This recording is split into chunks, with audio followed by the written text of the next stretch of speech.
Test, test, test, test.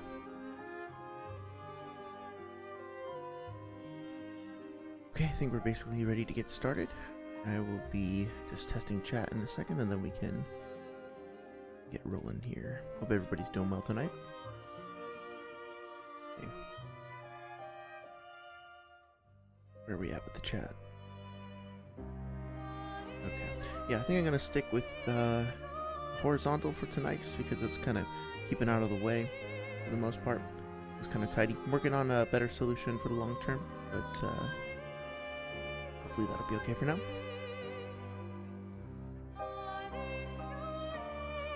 In just a second, I'll do a little intro, and then we can get rolling.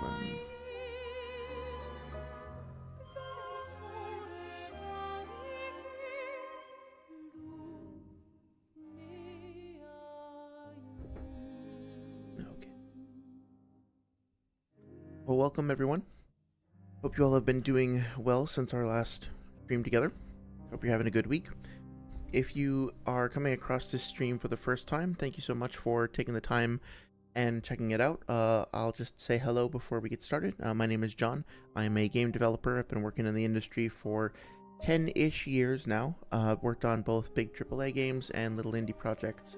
And over the course of that time, I, of course, I really like playing games, really like making games, and I'm very inspired by the way in which certain developers approach problem solving and creative expression in their art, in their games. I've heard a lot of really good things about Clair Obscur, and especially having come off of a playthrough and analysis of Dark Souls 2 recently, I was very eager to see what everybody was talking about, what the hype was about, and whether or not the game here by Sandfall has kind of earned the reputation that it has as being a modern masterpiece. I can say so far, in my opinion, I think it absolutely does earn that reputation. I think it makes the team has made a lot of really bold and interesting decisions, choices, taken really interesting risks with their design. And at the end of the day, it all kind of culminates in something that is, from a player's perspective, very enjoyable and inspiring and touching, and from a developer's perspective, something that is, I guess, inspiring from a professional standpoint, for lack of a better way of phrasing it. I've been really interested and curious to see how they've approached solving the technical problems, and kind of just crafting the world from a technical standpoint, in addition to like weaving in all the narrative and artistic statements that they want to make. So this playthrough is relatively slow paced because we're taking our time and kind of going through the art and the world building and the at least to the extent that I'm capable of, talking about what I think might have happened behind the scenes in terms of like how things were built. I'm pacing that, of course, based on my own experience, the way that I've approached solving similar problems, setting up audio for things, building levels, quote-unquote programming things. I can explain what I mean more later. Basically, like visual scripting. I've done a lot of that in my career. So just trying to develop an understanding for the game on an artistic and technical level, and then kind of share that with y'all and explain to you all why I think this is such a great game. This is a first playthrough, blind playthrough. Last time we got to reunite with our third party member, Mael, and progress a little bit through a major boss fight and a really interesting set of areas with, I think, pretty fascinating lore implications. We noticed a couple little bugs, more like quirks than bugs here or there, and now we're at a campsite and we have been granted access to our first, weapon upgrades, and like the tree, the palette of things that we can draw from in terms of upgrading and expressing our characters has just increased. So I'm very eager to see where the journey takes us tonight, and to continue looking for opportunities to celebrate the game. Of course, we will be critical. If something comes up that feels out of place or feels improperly implemented, or however else you want to say that, it's worth discussing why that might be. But of course, like as a developer, my perspective is going to be somewhat tilted towards understanding the problem, and trying to appreciate why the problem exists in the first place, rather than just pointing at the problem and saying, oh look, this problem exists. therefore it's bad or something like that, which is frankly what I used to do in the past. I'm trying to move away from that these days. So, that being said, okay, I'm going to take a moment to gather myself and look over some of the different options. I'm sorry I didn't have as much time this week to look into the pictos and stuff like that like I would have wanted, but I think it's not all that difficult to grok to understand. I think we'll figure it out as we go. Of course, if anybody has any questions or comments or anything you want to add whatsoever, please feel free to let me know. More than happy to, in fact, eager to engage in a discussion about this. Just because I'm head over heels about the game doesn't mean that I would discourage you from saying if you disagree. In fact, I hope you'll bring it up so that we can, have a conversation about it. But that being said, we are starting from about, the point where we just got access to weapon upgrades. So if you're concerned about spoilers, that's where we are in the plot so far.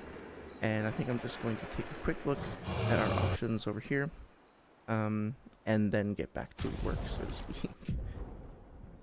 Okay, so first of all, I just want to reiterate what an amazing job the team have done at maintaining a consistent visual language throughout the entirety of the game. So, for example, you're going to find the same kind of color scheme and the same kind of visual design implemented on the character models, the character outfits and all that, as you are on the user interface elements. You're going to see the same shades of gold and this sort of, I'm not even sure what the term for this color is, this sort of faded gray, whitish gold. It's very beautiful. You're going to see that consistently throughout certain characters.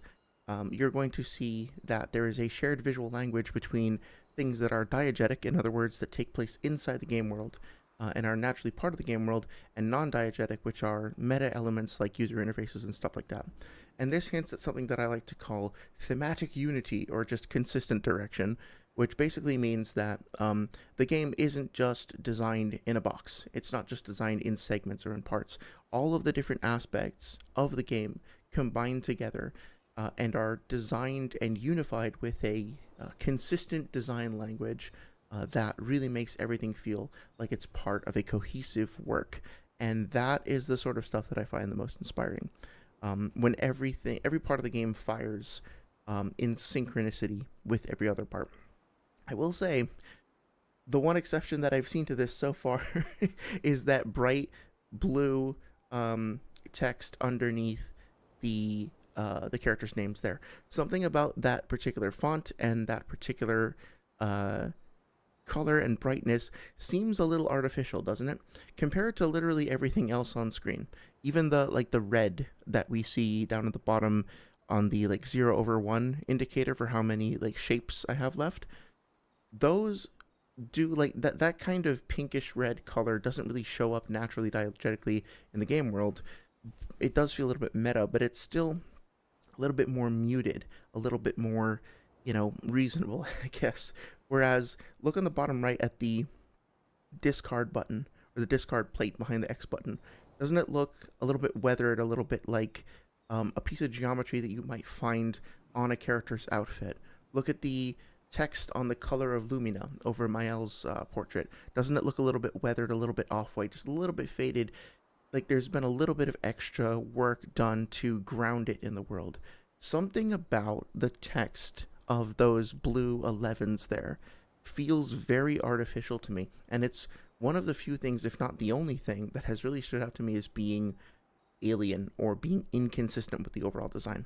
So, tendency here, what can I say? My inclination, especially going back 10 years ago when I was much more critical and making fewer things, spending more of my time critiquing stuff than actually producing stuff, is that it's a bug, it's a mistake, it's a fuck up, because it doesn't fit the rest of the palette, it doesn't look right, it's bad. That would be my knee-jerk reaction a while ago. Today, when I look at this, I'm just more curious, because the team overall has done such a great job of consistently maintaining that design direction, and so many of the choices that they make seem thoughtful and mindful and deliberate and purposeful. I have to, I'm more inclined to believe that this was a choice that was made for a reason, and we just haven't seen it yet. So let's talk about what that reason could potentially be. Well, I think one potential option is that one second, a thing here. Okay, all done. One potential explanation is that they want these icons, this text, to feel a little bit alien, a little bit weird. They want it to stand out for some reason. So it's not a bug, it's a deliberate choice, and we're going to have to see whether or not that explanation holds up. But that being said, let's continue and explore what the Lumina actually let us do. I likened this system to the mana eggs from Grandia, which I'd actually love to play on stream at some point. The mana eggs are items that you can basically equip on any given character. By the way, Grandia or Grandia 2 rather, is a JRPG, and so there's a lot of similarity with this title.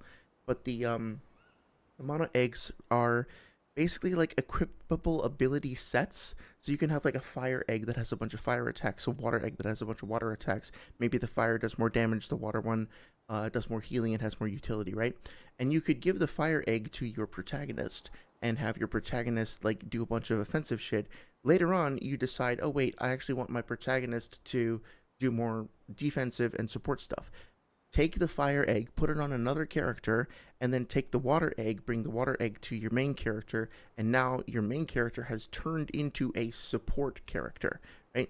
And you can kind of mix and match, not just, I mean, all the characters have their core ability sets, like the main character has these, like, sword slashes and combos that he's always going to have no matter what, but then they have this additional kit that they can kind of mix and match, and as you, like, whoever has the item equipped will continue to level it up. So, like, if you move it from the protagonist to one of your side characters, it retains all the experience and all the unlocks you've given it up to that point. Really, really cool system. And something that I haven't seen much in games since then. I don't know if it was a deliberate choice or not, but Sandfall have managed to create like a, almost a spiritual successor to that thing and put it in this game, which is really, really cool. And that's in the form of the Pictos, right? Your character equips a Picto. They spend a certain amount of time leveling up that Picto, and then eventually that ability is something that they can learn and retain if you spend unlock points. I do find that this system right now, my initial impression of it is that it's very bulky, because we're just getting so much all at once, and I think it's going to take a while for me to really settle into it and evaluate it and see how I feel about it overall. But I love the overall approach and direction that the team is taking, and so I'm curious to see like how it will evolve as we go. Okay, so explanation here. Expedition resources. The curator can increase Lumina points for each character and improve tints by increasing their potency. Okay, awesome. So the tint system is actually something I haven't delved into very much, but I love that they're taking a vaguely Estus style approach. It feels like they were inspired by the Estus system from Dark Souls, which is good because it's a great system. But they were like, how can we apply that to concepts other than just healing? So we have healing, we have, I'm guessing energy refers to AP, and we have resurrection. So you actually have 3 different Estus flasks that are refillable, limited precious resources, that have a major impact on battles and that can be upgraded gradually. Great idea. Really, really good idea. Okay, so adding a Lumina point to a character costs 1 color of Lumina. I got a whole bunch of those. There's no limit to the amount of Lumina points that a character can have. And the more Lumina points the character can have, the more, isn't it? The more, what's the word for it? Like Pictos abilities we can also maintain. One second, I gotta test something real quick. Okay, interesting. Just keeping an eye on my audio levels here. I think the compressor might be working overtime, but I'll fix that later. Okay. Improving taunts increases their effectiveness. Each taunt can only be improved twice. Okay. I think, to be honest, I think it's like slightly unfortunate that they tell us out of the gate how many upgrades we can get, because that kind of hints to the length of the game.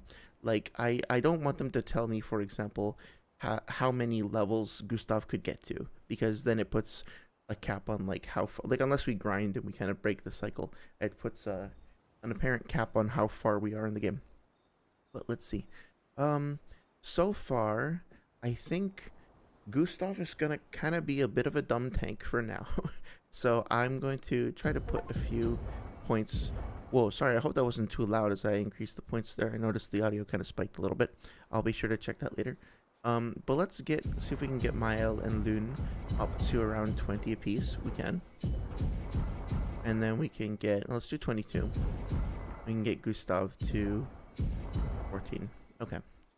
I'm sure that I'll regret that. I want to mix it up, but at any rate, we've allocated the stuff that we have. I think we have some more items in reserve to potentially upgrade tints. So the tints are... I don't actually have enough to upgrade those, but I can at least upgrade that. I see. Interesting. Honestly, I really need the revives more than the health because we have so many different sources of healing from different characters, which I like. I like that healing... It seems like healing is worked into the combo system in this game in a way that kind of pushes beyond the limitations of healing in JRPG style games from the get-go, if that makes sense. Like, I think the problem that people have, especially people who aren't like diehard fans of the genre to begin with, is that healing is just sort of like a fucking homework assignment. You know, you have to take a break from doing the fun shit to have one of your characters just like act as a heal battery and do your mandatory cumulative upkeep heal every once in a while. It's not really fun, it's not engaging, it doesn't feel like an active part of combat. They don't feel like a combatant. They feel like a water, what's the term for like the person who fetches water during a football game, or like gives people Gatorade or whatever, you know? Like, it's just somebody who sits on the sidelines and is only there as an accessory. And given that all of the characters have both things that they could do for support and for offense and defense, I think weaving healing into their ability sets and not giving one character the designated healer class role is so refreshing. And it's such like a breath of fresh air is the phrase that I'm looking for. So it almost makes me feel like we're probably not even going to rely on the Estus as much, but we'll see. Okay. So that being said, now we're getting some ambience coming back in. Ooh, his voice is so cool. Their voice, I guess. Let's listen to it for a second.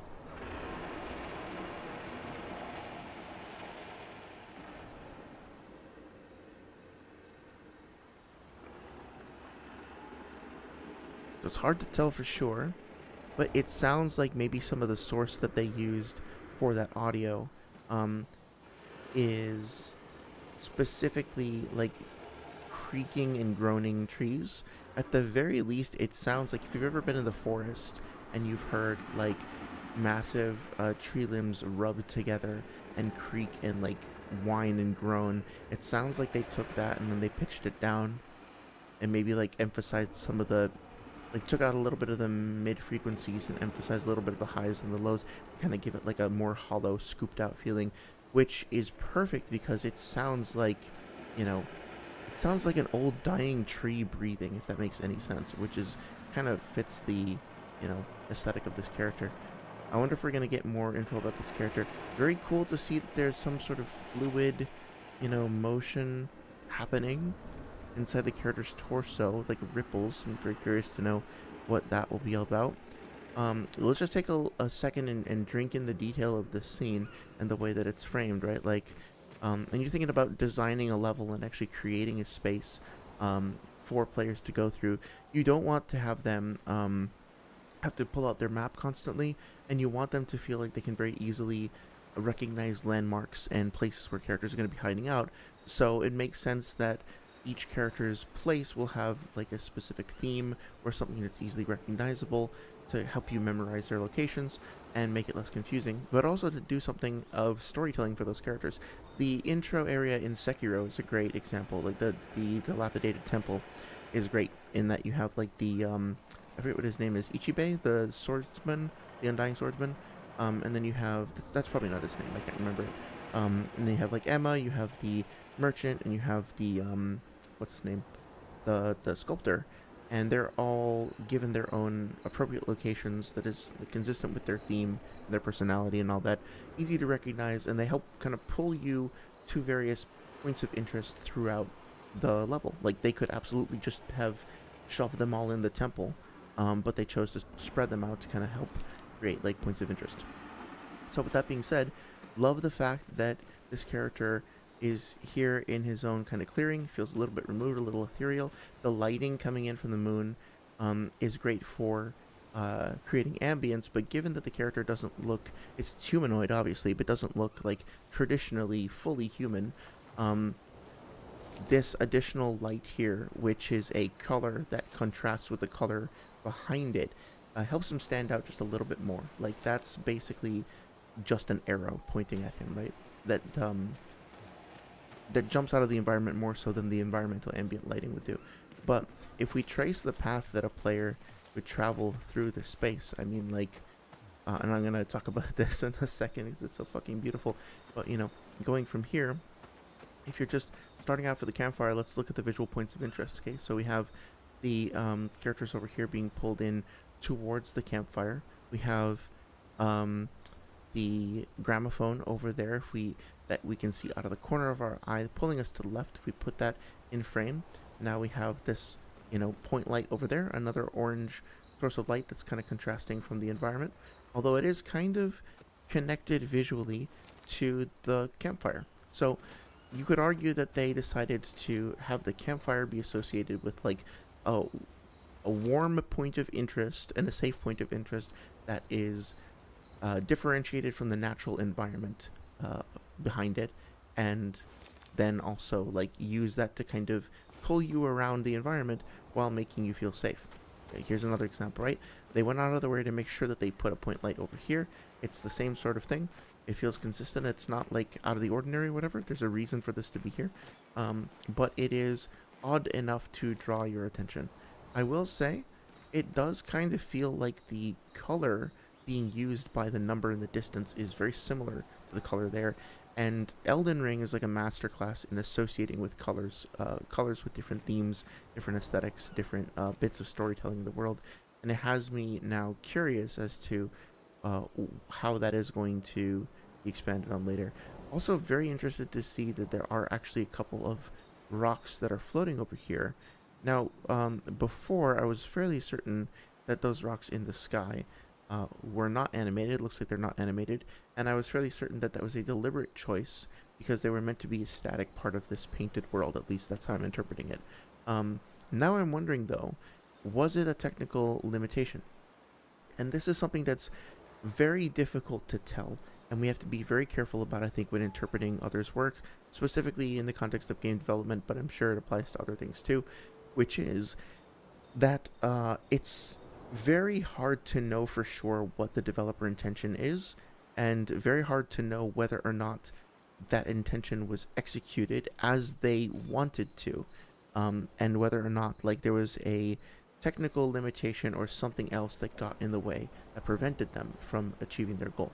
So I might look at this sky and say, oh, it's static, it's not moving, right? That's clearly a deliberate choice because why else would they have them be static? But then I look at these and they're not, right? And so how do I reconcile those two things? Could they just be animating for some other plot or narrative reason that I don't know about? Is it a technical limitation? I don't know. There's not a clear answer. There's not a clear-cut answer, at least that I can see so far. So the point is not to jump to conclusions and not to make assumptions as you go through. The point is just, you know, as you're playing whatever game you're playing or engaging in whatever media consumption you're engaging in, I recommend trying to keep an open mind and trying to just make a little collection of mental notes, so to speak. Notice what choices are being made. Pay careful and close attention to those choices, and then ask yourself why they might be being made, but not as a rhetorical question, as a genuine point of curiosity. And then later on, you can, you know, check your theories and see if they pan out. Gotta say, I love the way that they've woven in these little aurora-looking strands of light. Absolutely beautiful. They're kind of just like snaking in and fading in and out. They're very nicely done. Yeah. That's pretty much it. I just want to take a moment to celebrate the way that they're taking even this simple space and doing some excellent world building, creating some genuinely stunning points of visual interest. They are, you know, doing things in the near field and in the far field that are both consistent, compelling, and interesting.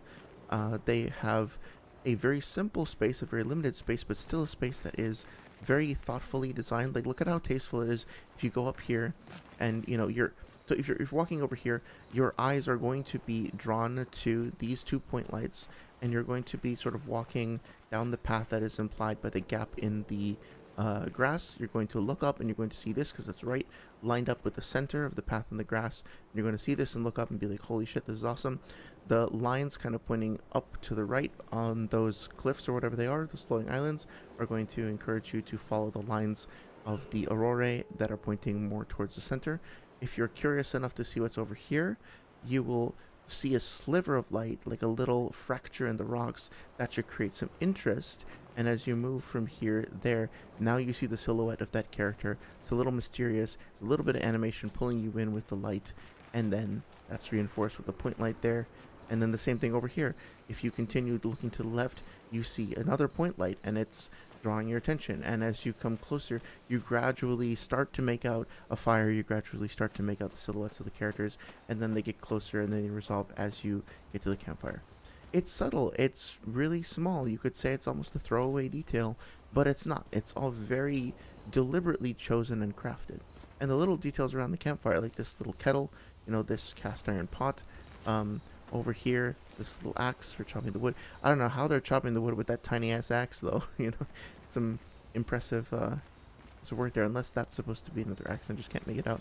But this whole scene, you know, was very thoughtful, very tasteful. I'm actually working on getting some graphics for the stream right now, and I've been looking at references for campfires. And I'll probably send this to the artist because it's pretty much exactly what I'm looking for. Just I want a pixel version of it. But yeah, very, very beautiful. Just wanted to take a moment to celebrate that. Oh, hey, Saria's here. Hey, how's it going? It's good to see you. I'm here. I was in therapy, says Saria. Electroacupuncture therapy. Oh, man. That sounds intense. So they inserted needles and then they ran a current through the needles? Is that how that works? That sounds really intense. Was it fun? Was it one of those things that's weirdly enjoyable once you kind of get used to it? I had to do some like electrostim muscle therapy for an injury that I had before. It wasn't like punctured through the skin. It was just like those adhesive pads that they put on top of your skin and then they run current through it. You know what I mean? And it was really uncomfortable at first, but after a while, it's like this is so weird. I actually kind of like it. I hope you're doing okay. Are you feeling any better after the therapy? Yeah, I'm just going to take a look at any other upgrades we might have, do a little bit of housekeeping work and getting our characters ready, but we'll be heading off back into the wilds pretty soon. Yeah, hope you're doing well. Hope you're having a good week. Are there any new arrivals on the farm? Obviously, I haven't been chatting in the Discord that we previously were both a part of as much. But oh yeah, I do appreciate all the stuff that you said about Zelda flags. I actually genuinely think that's a really interesting topic. No pressure at all, I promise. But I would be very curious to see if you have any interest in making a video on that. I feel like it's one of those more niche and unexplored topics that I don't think a lot of people would have already covered. And it's something that, like, it's a very simple thing, but, like, once you've elevated people's consciousness to it, it's kind of hard to unsee. So I think it's one of those things where, like, you can pretty significantly change in a positive way the way that people see and notice things in the game world, with just a very, by just drawing their attention to one thing. And then it becomes easier. It becomes like a chain reaction, right? Like, oh, shit, if the flags have this much knowledge and information and design put behind them, what else in the game world does too, right? So it's just my opinion, but I think you've obviously done like a lot of really great work at you know, setting up the premise and researching the points that you made. So I'd be very, very curious to see it take the form of a video or something like that if you would want to share it. Okay, I think we are mostly set. I like that we have the recoats, but I don't think we're going to need them just yet. 192, 195, 197. How are we doing on luck over here? Luck skilling is a little bit slower on her, it seems. Agility's still good.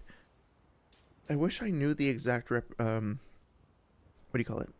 Relationship between the agility stat and the number of turns that we get.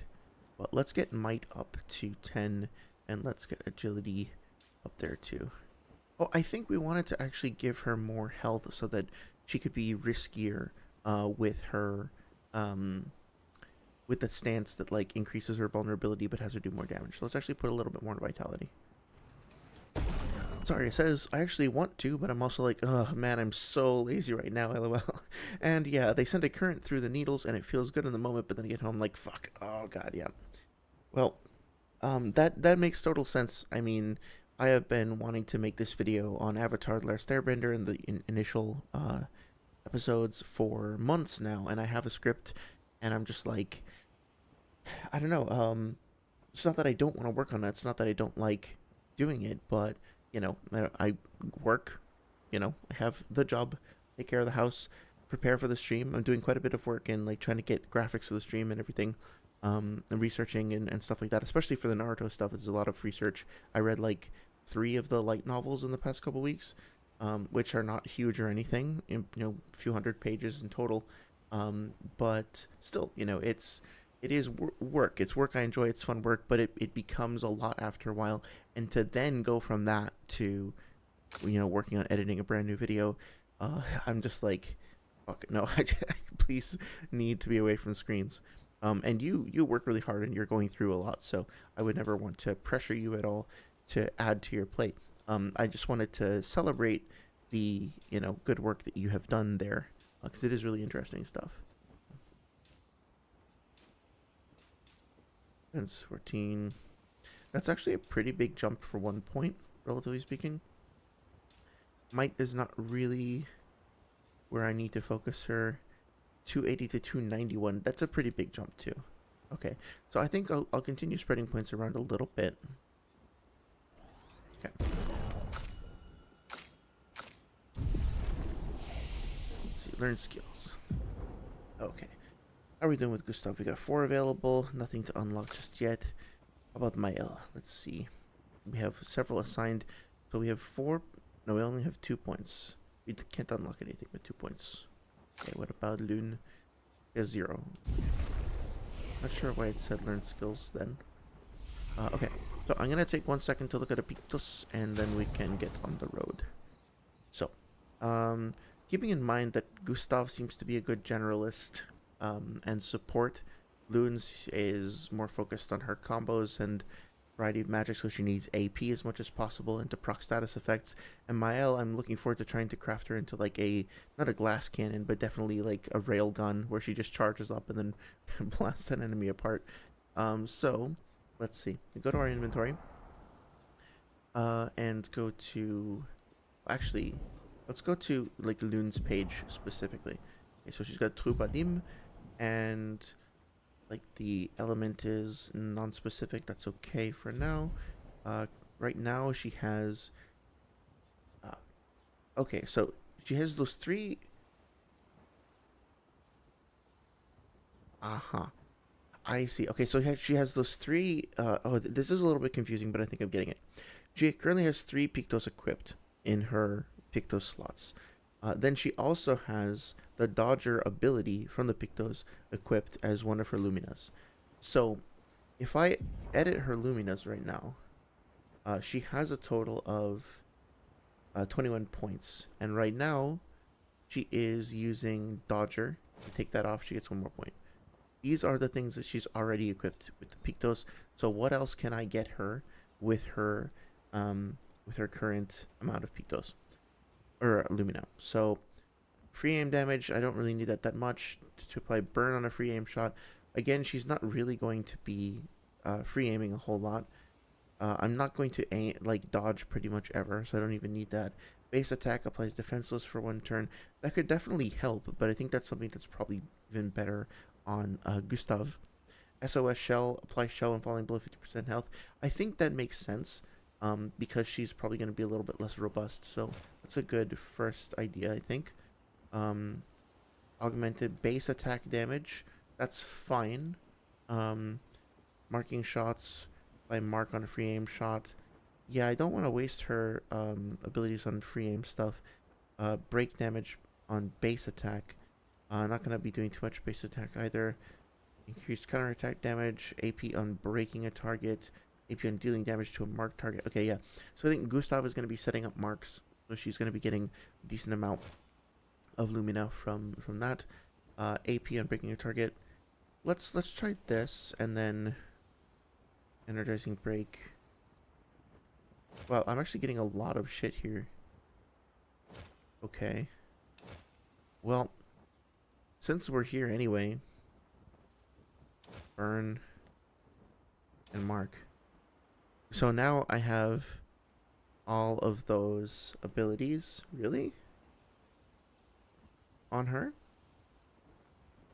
That's a lot of shit. Okay. Yeah, she's got all of those abilities now. And now, in addition to that, she also has critical burn, dead energy, and empowering attack. So, if I upgrade her Pictos... So these are the Pictos that I haven't... any of these are the ones that I haven't fully learned yet. So I should be... You know, this one I have learned. Okay. I think I have learned them all. Right? Yeah, I've learned that. Okay, so... augmented attack, base attack damage. Do I not already have that over here? Empowering attack. No, okay, so I don't have the increased base attack damage. But if I do this... Cleansing tint. Okay, so that's not learned yet. Okay. Healing tints also remove all satisfaction from the target. Dead energy 2. That is learned. And because I equipped... Oh, okay. Because I equipped that, it wound up removing it from my Luminous. I see. So, I think I understand now. I think for now, free aim damage, AP on breaking a target. I guess I have to think about how best to use this system, because it feels like a bit too much. I don't know how to say, but let me just make sure that I do that. Just like add some stuff.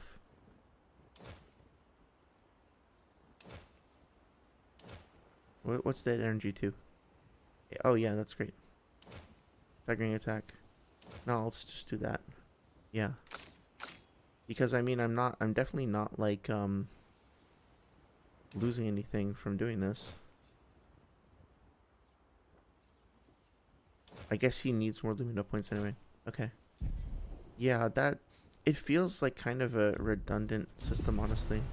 It's not bad or anything, it's just a lot. Because I'm trying to think in my head, like, okay, how do I actually balance and optimize this? And it's a lot. I might not even worry too much about it. Whoa, I'm just noticing that Mael has like 100 more HP than, like, more than 100 more HP than Gustav, and also more than 100 more than Loon. So she's gonna be the hard carry, I bet, huh? Zarya says AKA Loon. Not sure what you're referring to. Just like the number of things that she can take, so to speak. Oh, I'm sorry. I neglected the part about the noodles. The noodles. Jesus Christ, I'm sorry. The needles. Hopefully they didn't shove you full of noodles. That would be a fucking nightmare. But the needles are you hopefully able to recover a little bit after all that. Hopefully it's not too bad. You said you love Gustav. He makes you feel warm and fuzzy. He's great. He's lovely so far. And I love the interactions that he has with Mael as well. It feels very real, I guess. Let's see what these guys have to say. Comment les Gestrals ont-ils fait pour survivre ici? Je ne sais pas trop. Je suis impatiente de leur demander. Des Gestrals? Comment les Gestrals ont... Je ne sais pas trop. Je suis impatiente. Again, I'm surprised that they're taking this direction with their character based on the direction that she had previously, but I'm really glad. It's nice to see her take an interest in the world. Je vous avais bien dit qu'ils étaient réels. Ooh, her voice sounds a little distorted. That's strange. Non, tu ne l'as pas dit. En tout cas, je l'ai pensé très fort. Yeah, I wonder if there's something up with the voiceover because it sounded a little distorted there. Saria, do you have any opinion on whether I should continue with the I think I'll probably just continue with the French voiceover at this point because I've come this far.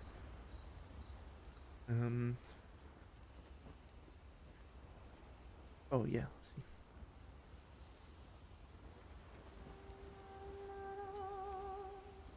Beautiful. He writes about how the arm they created for him was incredibly useful against water-type niflums. He hopes that one day his apprentices will read everything he wrote. That's interesting. I didn't know. Come after. Oh wait, what the fuck? Why was that in English? I heard him say for those who come after. What the or after? Excuse me.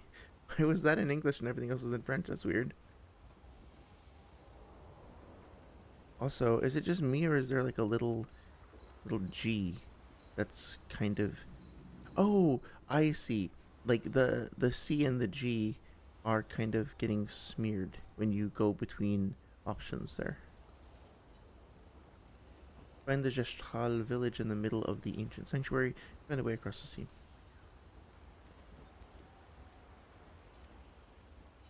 The UI seems a little haunted.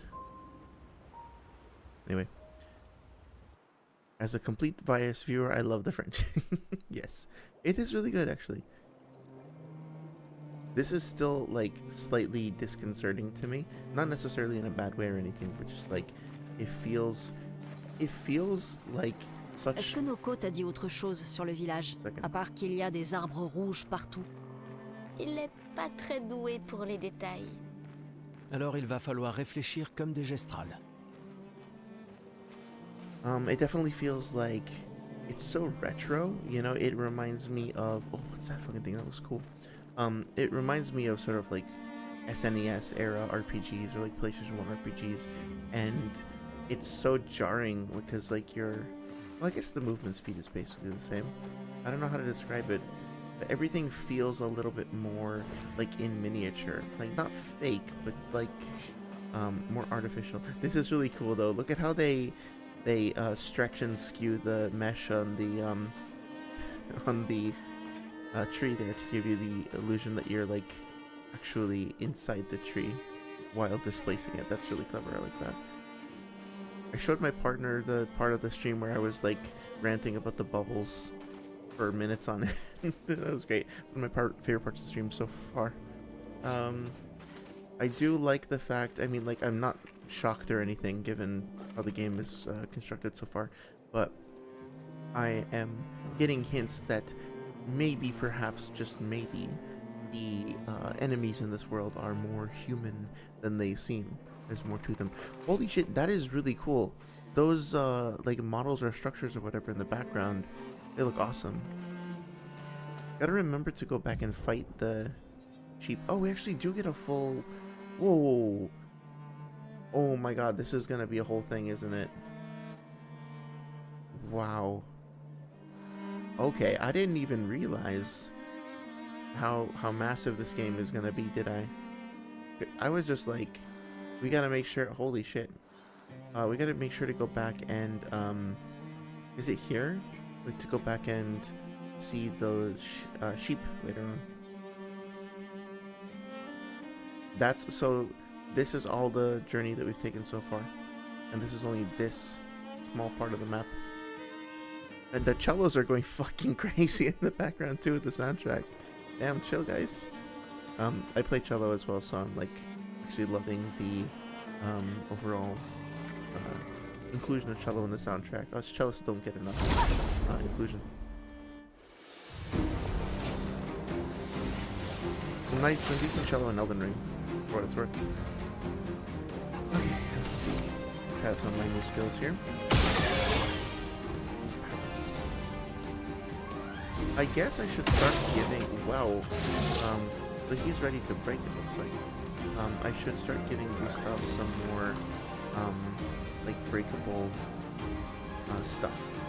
I'm sorry, not breakable stuff. Some more stuff related to free aim, because he's usually the one I'm using for my free aim. Whoa, that's really cool too. Look it up there. They did such a great job of creating the battle stages as well. It looks gorgeous. Okay. Listen to the drums in the background real quick. Something I find kind of funny is that those drums feel very modern, and they also feel like, if you listen to the amount of reverb on the drum track, it feels like you're at a concert, like hearing somebody play the drums on stage, if you know what I mean. They definitely feel like a little bit removed or reserved or something, you know? Which is an interesting take, an interesting way of portraying them. Yeah. Let me see. Well, this guy is almost broken. I don't think there's any way that I can break him just yet. I can apply mark. That might help. Let's see if I can apply mark for that guy. To help out the other characters.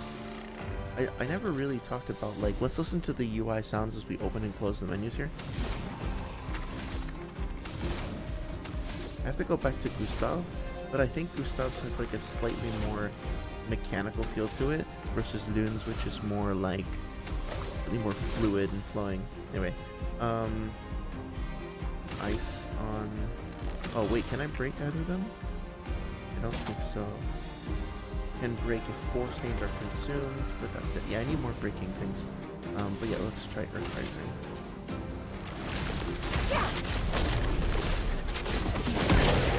Nice. Okay. So, skills. Low fire advantage. Can I break? Switch to target. Can break. Okay, so need 6 AP. And I can break if I get to virtual stance. And how can I get to virtual stance? From Swift Stride, right? If target is burning. So lots of interesting options here. Let me just try this. Danger.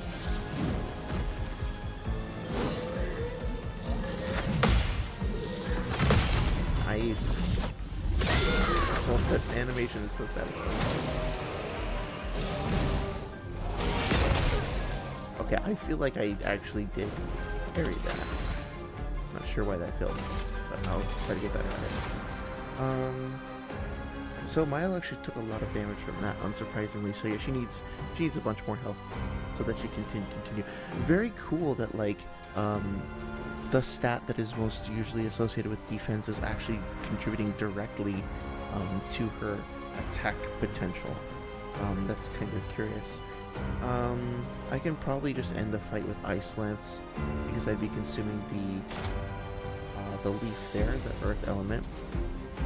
But oh, and I can get a free heal. So okay, if I use Earth Rising again, then I get a free heal next turn. That's interesting. Okay, not like that really costs all that much, but that's cool. Yeah, I think I'm going to go ahead and heal my others for top left.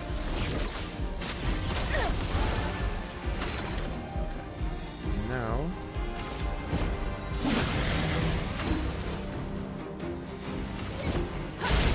nice. Well, I love the little like flames coming off of the sword, and the way that they're colored as well. Very satisfying, very cool. Yeah, I love that each battle so far kind of feels like a puzzle. Not a boring or tedious or, you know, overblown puzzle either. A genuinely fun one. Yeah, for those who come after. How do you say it in French? Is it pour ceux qui viendront après? Is that right? I can never get the pronunciation of pour correctly. Is it pour? I gotta go dig deeper on the you pour, something like that. Do you have a favorite skill set? Like obviously, you know, Mael is, Mael is gonna be your favorite, but in terms of the overall like skills themselves and combat styles and stuff like that, not just the personality, do you have your favorite? Oh, that's cool. Nice. Oh, this is taking us back towards the beginning, I think. Yeah. Oh, wait, I'm not sure if we actually went there, though. It looks familiar. I think this is where the tree is where we first landed, right? This is going back. Oh, yeah, because there's the fucking... I can't believe that I didn't realize that that was the Eiffel Tower. And then, oh, yeah, oh, here's the place with the, with that creature. Okay, so yeah, Abbast Cave. Okay, alright, so now I think I understand better where we are. Cool. Yeah, that was smart putting a shortcut like that there. It's nice that they give the option to use fast travel, but also provide plenty of reasons, like why not to do it, right? Like you don't need to do it at all. You can just rely entirely on your ability to just navigate with the game's own systems. Did I already go in here? I'm sure this is where we were before, right? Yeah, there's 53. Yeah, that's where we just had the boss fight. Okay, cool.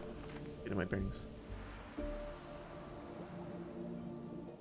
Pour ceux qui viendront après. Also, my favorite skill set is like, oh, okay, yeah. I thank you. Thank you for the not spoiling it. It's been really cool. I don't know how I've managed to avoid it so far, but yeah, somehow the game has not been slow for me.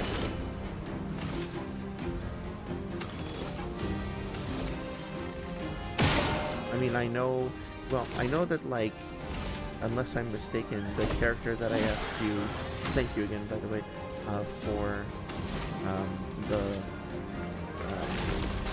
screenshots of the new cosplay, which is Benoit, unless I'm mistaken, but I do, and I am guessing that's going to kind of be a big deal because of the fact that the theme song of the Lumiere song specifically mentions like les trois à sera noir, right? So I'm guessing, I'm wondering anyway, in the same way that like Gustave could be a reference to a certain historical character, could this Renoir also be a reference to a certain character? And I'm wondering about that, but I haven't actually spent too much time speculating because I'd rather just kind of see where the game goes. I have the impression that like I'm going to want to learn more about like the history and culture and stuff after the fact. You know what I mean? Wow, that was actually insane. The amount of damage. So Mael is just gonna hard carry the game, right? Huh. Wait, did I get additional weapons? Do I have 2 Lancerams now? Oh no, just upgraded. That I don't understand. I thought we needed to use materials to upgrade the weapons. Why? What? I'm very confused. That's such a massive upgrade too. What the fuck? The scaling is better. The level is better. Weird. I literally don't understand why that just happened. Especially since I was using resources to upgrade. I'm not gonna complain. But it was weird. Lighterium also upgraded. Fire skills cost 1 less TP. 3 aim shots to damage to additional random target. Yeah, I guess I could turn her into like a free aim type character, but I don't want to spend too much time on being like min-maxing things. That was weird. I think probably like if I really had to pick something to be upset about, I would be like the not that I'm even upset about it, but just as like a quirk or whatever. The upgrade and stat system feels pretty bloated to me at the moment. And the respawning enemies is not something that I usually particularly enjoy. Sorry if I'm frustrating anybody by like going back and forth. I'm just trying to take everything in. And I like to kind of dither and do side stuff first. Although I think I see our friend up there. I also, again, like, I love how like bold they are with their color palette decisions. Look at the gradient of colors here, from the green to the like golden to the reds, all in the same space. Very, very bold, very cool. It does feel like, it almost reminds me of like certain parts of The Witness in terms of like how out there the colors are. And then those, like, I thought those were snakes or something up there with their fingers as well. I don't know what these things are, but they're cool too. Flowers on top of spires. They almost look like vertebrae. Hello. It just makes me wonder, like, how is there an economy and how are their creatures sustaining, like, mercantile on this island? This seems to be I mean, like, I think the inclination is to be like, oh, this is just the developer speaking to us and calling us humans or whatever, but they're speaking through this character. Obviously, diegetically, it makes me think that he's telling us, okay, there have been other humans that have survived here and have engaged in trade, and maybe it's just that Renoir, I guess, that we saw. I'm gonna maybe not put in the effort to say Renoir every single time. But yeah, good old Renoir back in the earlier cutscene might not be the only one, or something like that. I think I gushed before about how I love all the different items that are attached to this character shop. Excuse me. Find a missing... Oh, well, there you go. Find a missing expeditioner to unlock this item in the shop. Huh. Artist. A haircut for Mael, a haircut for Lune. I'm skeptical about spending that much money, but for Saria I will get this, and then for me I will get this, and I'll save my money for the next time. The only one. I love the cats and the boxes too. We're gonna have to have some lore associated with them. So I have a question for you, actually. Well, first of all, hope you're doing well. I know I've said that before, but still, I know you've been going through a lot with the therapy and everything like that. So I just want to reiterate that. Secondly, I did want to say, or I am kind of curious, something that I would like to do in the long term for the stream is I'm going to have an intro. That's curious. What that is? Oh, it looks like another one of those same creatures with the toothbrushy heads. Cool. When did she get that big gush coming out of the punch? Yeah, I would like to have a stream intro that essentially consists of a campfire scene, and then like my little John the Maven avatar character comes and sits by the fireplace, and after a bunch of other characters will show up, and I want to have like little memes from the stream be a part of the background. So like it's going to be a scene that is overlooking a cliff with like a forest in the background. This is creepy as fuck. I love this. Like a forest in the background and all that. And in the sky, you know, I'm going to put like some constellations and whatnot, because it's going to be at night with the moon out. And I thought, well, why not just... I guess this is too early. I'm gonna heed the game's warning and come back here later. I'm gonna put like the constellation of Cancer of the ghost, because you know that came up in the stream. We were talking about the cosmology. Maybe I put the moon up there every once in a while. We see the pattern of the Renegon appear on the moon, something like that, right?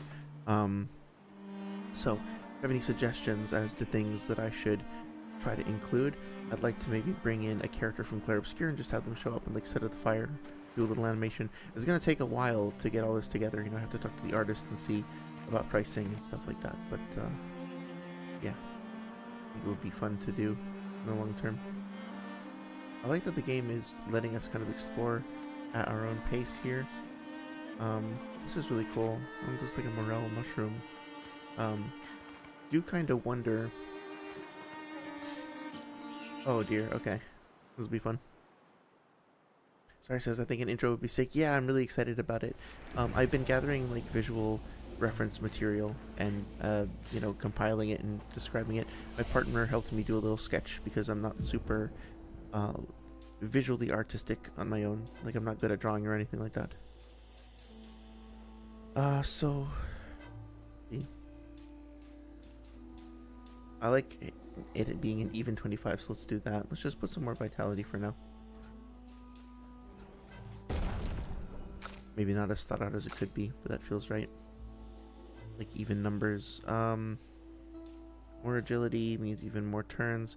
I think she's very low on vitality now, actually. She's too squishy. She's falling behind. Wait, how does it say 347 health? Wow, that was a huge jump up from the 289 or whatever. Yeah, let me know if you have any suggestions. No pressure or anything. I'm just curious if you remember any memes or have any moments from previous in the stream. Maybe one of the characters from Clair Obscur could be wearing a little purple crown to remind everyone of your domination. Okay. Let's see, very curious about this. Again, absolutely adoring the, whoa, that is so cool. Dude, honestly, I thought that we were, like, maybe a third of the way through the game. Because it's like, there's no way that they can sustain this for, like, 40 hours or whatever. I'm guessing I'm very wrong. Which is insane.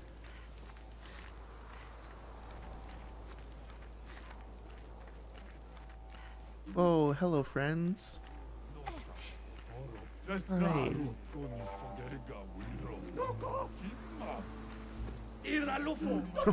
That's so cool. I had to try. I guess that these are the characters I'm going to be fighting. Whoa, dude.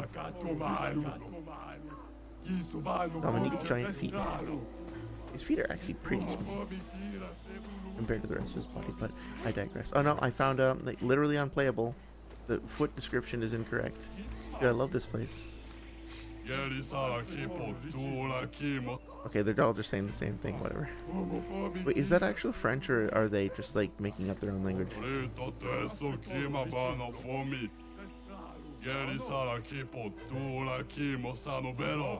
No, it's not.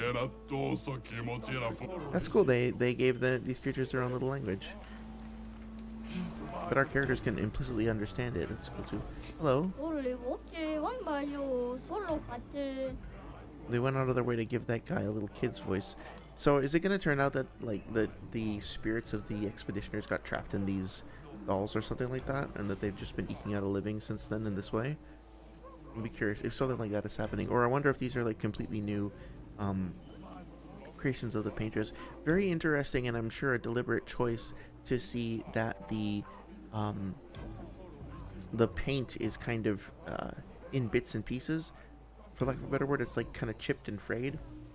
They're not pristine, and neither is the environment, which is really cool. Lots of detail.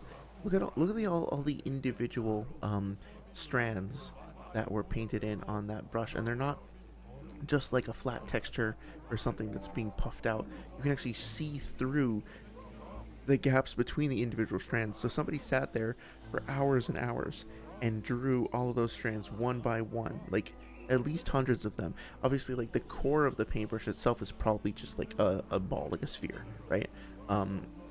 Why would you need to actually model all the stuff in the interior? But still, the exterior must have taken forever to get right. And that very unique kind of off purplish color with some fog fading through the arena too. Really, really cool. Gotta just appreciate the amount of work invested in getting this online. Gotta put the Tsukuyomi. Yeah, exactly. I'll have somebody try to like write out those characters on a blackboard. Yeah, I'll have my character like get up and go to a blackboard and just like spell it out and like mime out the act of like teaching the other characters to pronounce it correctly.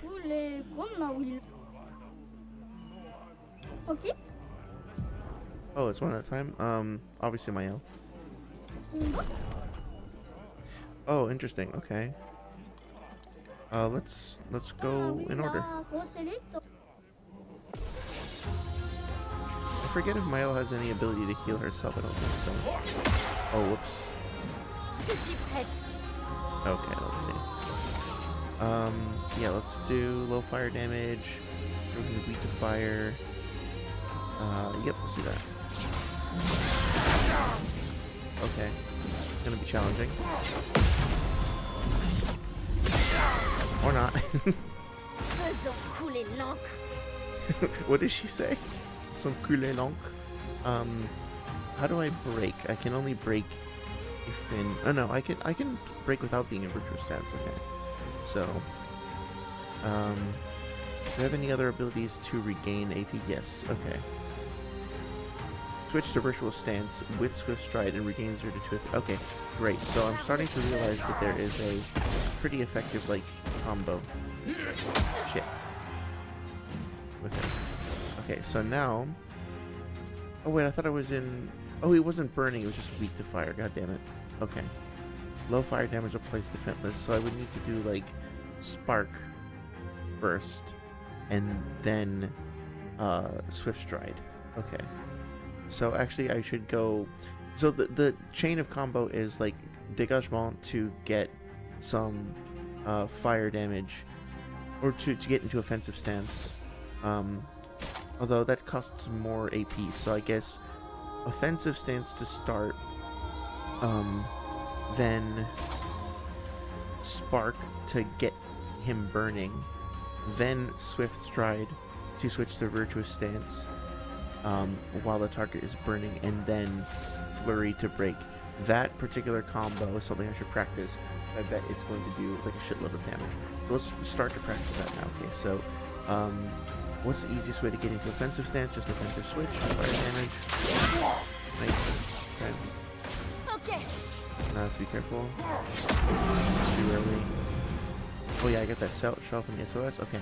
So now I could just do Flurry. I'm gonna do Flurry Fury. Flurry Fury. Because he's already ready to break, but I'll keep that in mind for next time. Okay. Nice. Damn, okay. Too early. Oh, I'm not looking at the right hand for that animation. Nice. Starting to get the hang of it. Level up. Cool.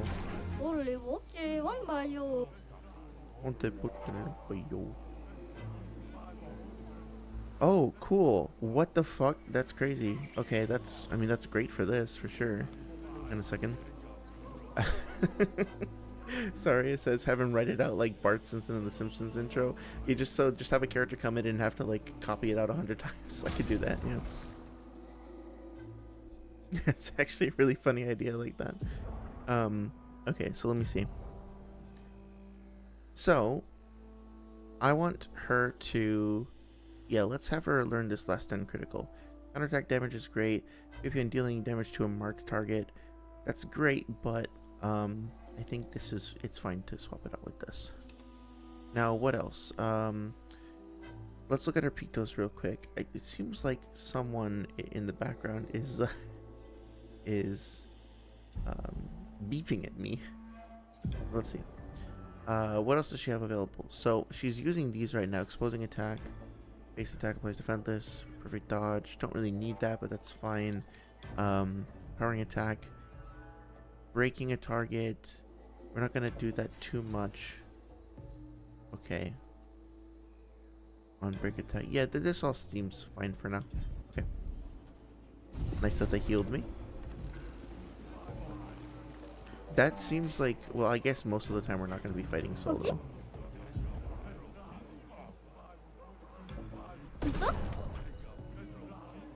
I already beat him.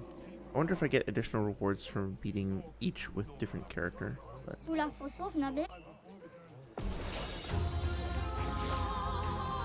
big hand. Oh damn, okay. Not messing around, huh? That's the thing, I don't have reliable healing with my ult just yet. Okay, so I said I was going to do offensive switch. Okay. Oh, he's going to be tougher, yeah. I gotta get those. Nice down. Damn it. Yeah. Okay, I might need to come back here later. I want to try one more time, though.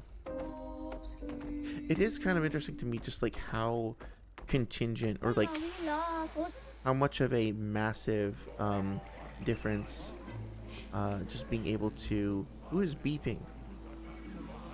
How much of a massive difference it can make to just... I'm sorry, I lost my train of thought. The difference between parrying and not parrying makes. Or like, look at that. It totally changes the whole course of the fight. This guy is already burning. So, yeah, he is. So, skills. Applies 2 more burn. Yeah, I might as well do that.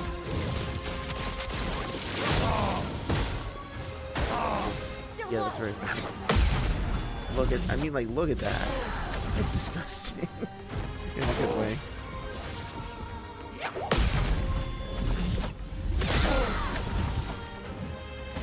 Like, I'm sure I would get absolutely destroyed, if I was not, able to parry, you know what I mean? So let's see. If in virtuous stance, okay, how do I get to virtuous stance? Low physical damage, 1 hit, switches to virtuous stance if target is burning, and regains their 2 HP. Okay, so I should be able to finish him off next turn, maybe. Okay. Nice. Getting up there. There we go. Yeah, I feel like blocking is like the game's most significant superpower. Gain rush if fighting alone. I forget what that is. So am I supposed to like am I supposed to beat all of these with each character to give them like a big level up or whatnot? So a shell. That's still very useful. Augmented counters doing 25%. I think that's more important than the shell because I'll just die anyway. Okay, I'll just equip that. Oh, I see. So, yeah, let's do that.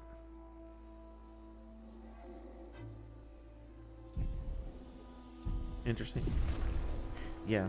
It's crazy how fast like my L is gonna outstrip the others, right? 788 HP. What the fuck? When did that happen? Oh my god, she skyrocketed. Oh my.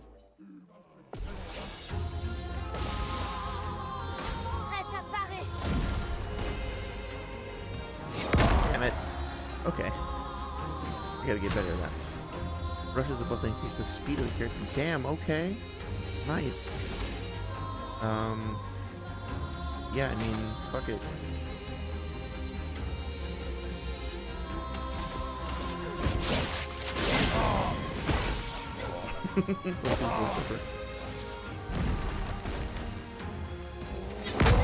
Oh, come on, I parried that. Okay, I'm gonna die this time. And I'm learning the attacks. I see, okay. Absolute victory, yeah.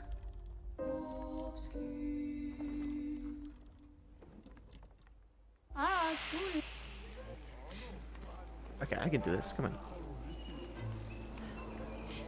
Come on, hello. Hello, wake up please. Thank you. Okay. I wonder if we're gonna get lore for each of these characters.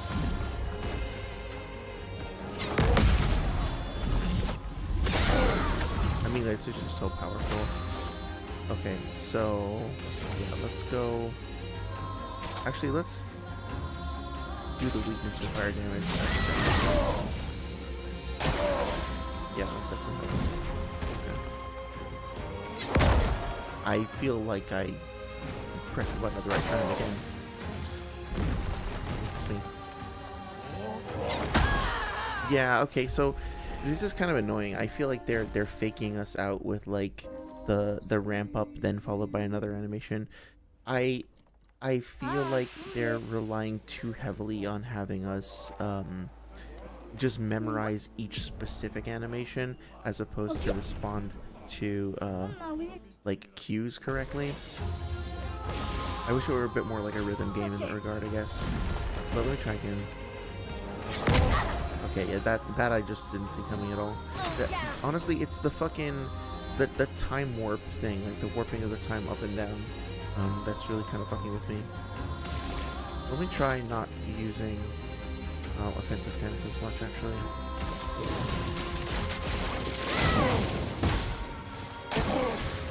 I could just like actually act defensive. There we go. That wasn't so bad.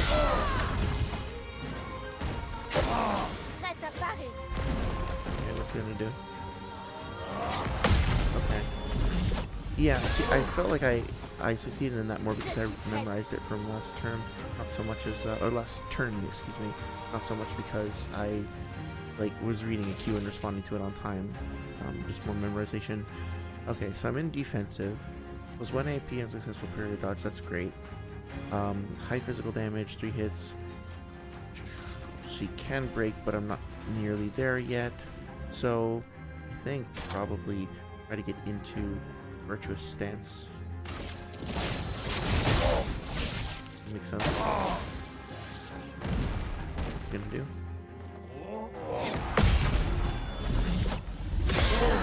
Oh damn, okay.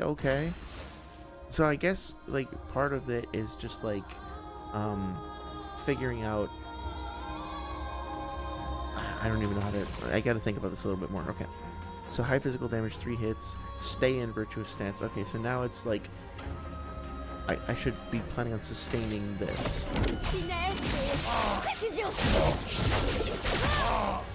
Lovely.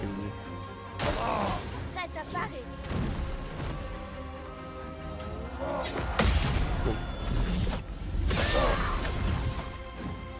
Yeah, it's crazy the way the game makes you feel like... Wait, 1 second.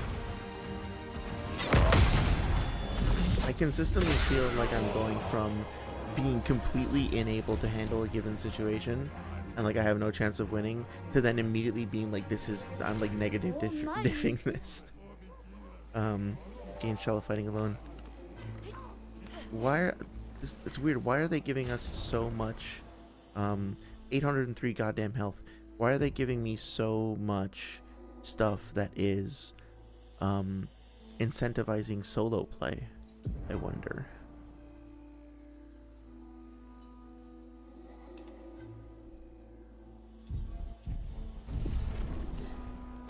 Seems like a very odd choice. Not that it's a bad thing or anything, but yeah, look at that. Look at how like vastly better she is, at least in terms of like base stats. Hi, friend. Damn. Okay. See, and now I'm always expecting the time warp is when it doesn't happen, and like taken off guard by it.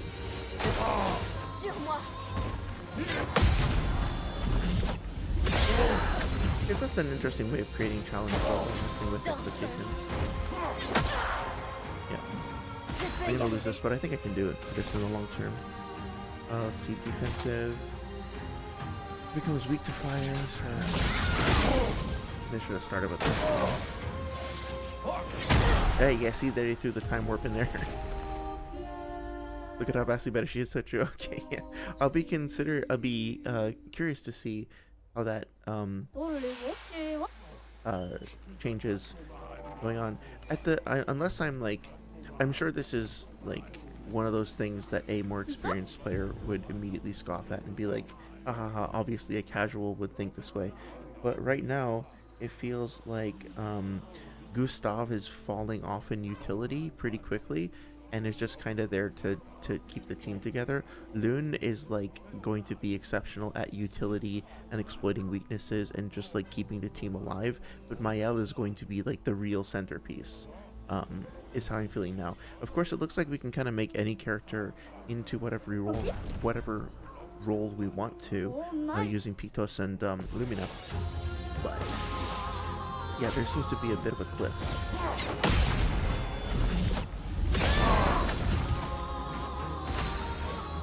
So let's see. Let's create some fire weakness.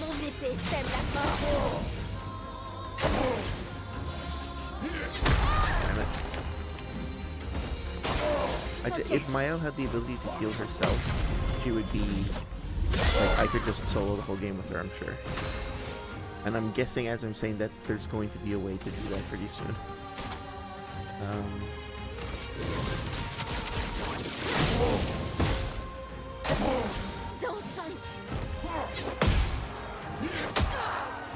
Oh shit, I didn't know it was a combo. I missed that. Okay. Nice. The counters are so fucking broken.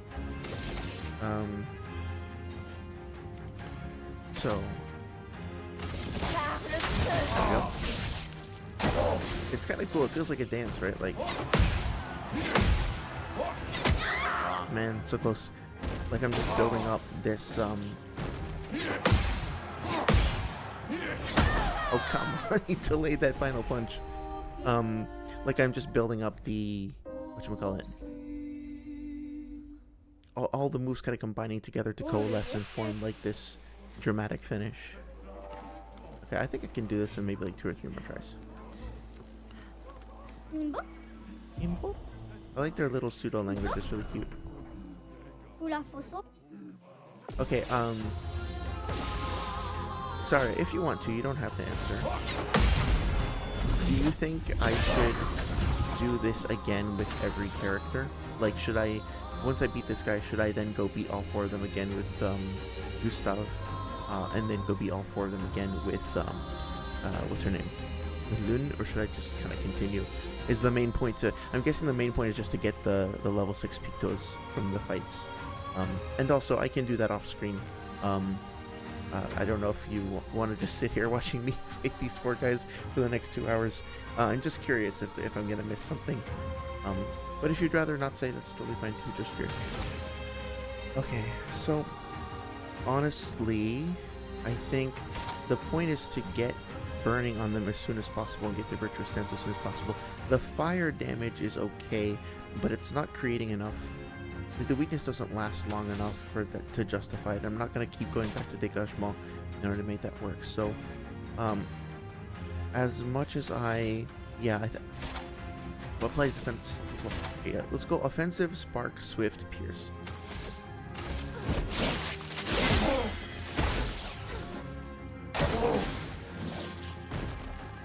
Shit. I'm probably gonna die, whatever.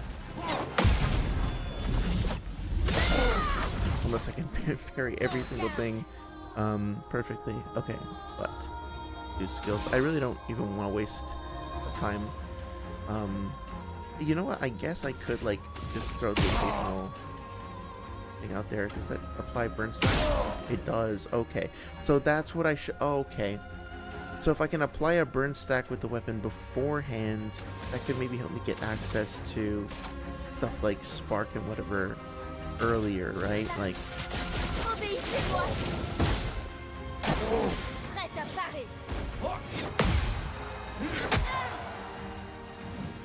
Okay, very cool.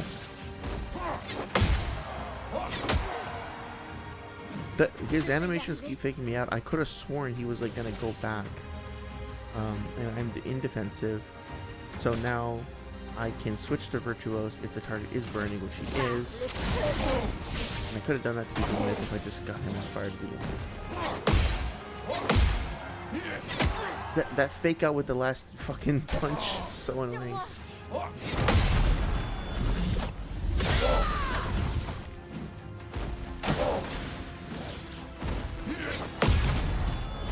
Okay, cool. These counters are fucking doing great. I actually am gonna just try and use an item here. 65% health is not fucking bad at all. And I'm in Virtuous, so I don't have the health debuff.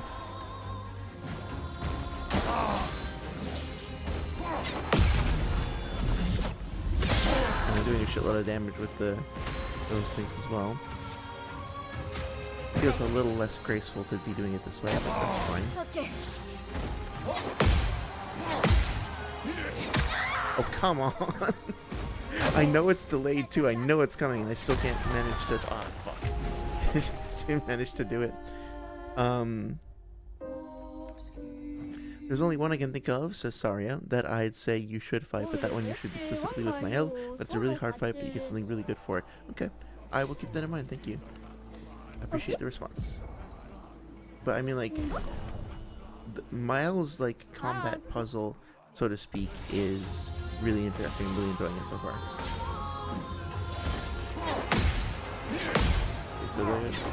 Okay, okay. See, I felt like I came in too late there, but it actually worked. So, let's take another look at the skills. Spark. Okay, so it applies more burn. Okay, hang on. Let's just do this. This is boring, but look at this. Okay. Now, go back, and now let's do skills, and let's go to Swift Stride. Now I'm in Virtuous already.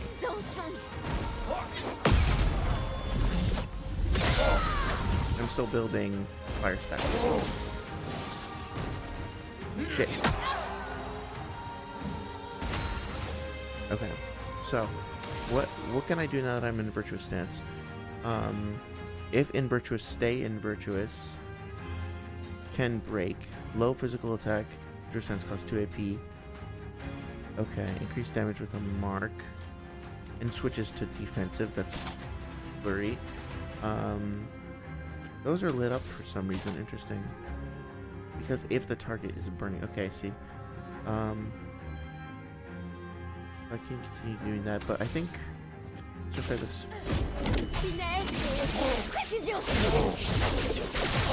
Yeah, that's great. Yeah, okay. And countered. Nice.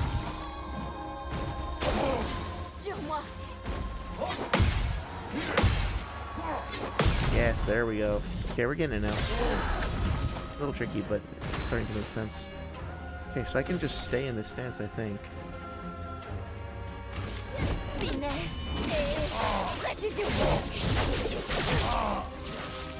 Nice. And the burn stacks keep the point. Great. Cool. Pretty soon we'll get him to break. 9 fire stacks if goes on to 6. Okay.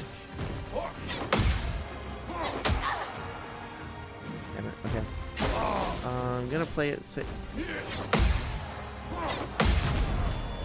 Okay, they're switching up on me. Okay, I'm gonna play it safe and I'm going to use a healing thing.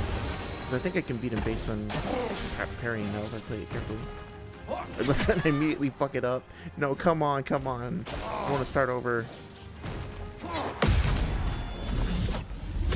There we go. Okay, I'm gonna play it safe again. If we just survive this, I should be able to break him after. No, god damn it! Why did I do that? Okay. Getting close.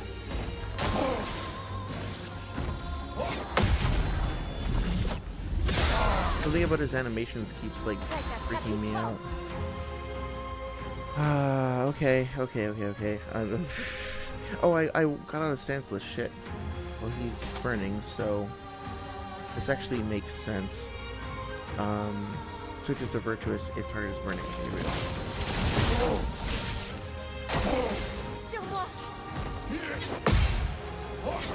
God damn it. Okay, come on, we can do this. Yes, countered. Okay, perfect. I think this will do it.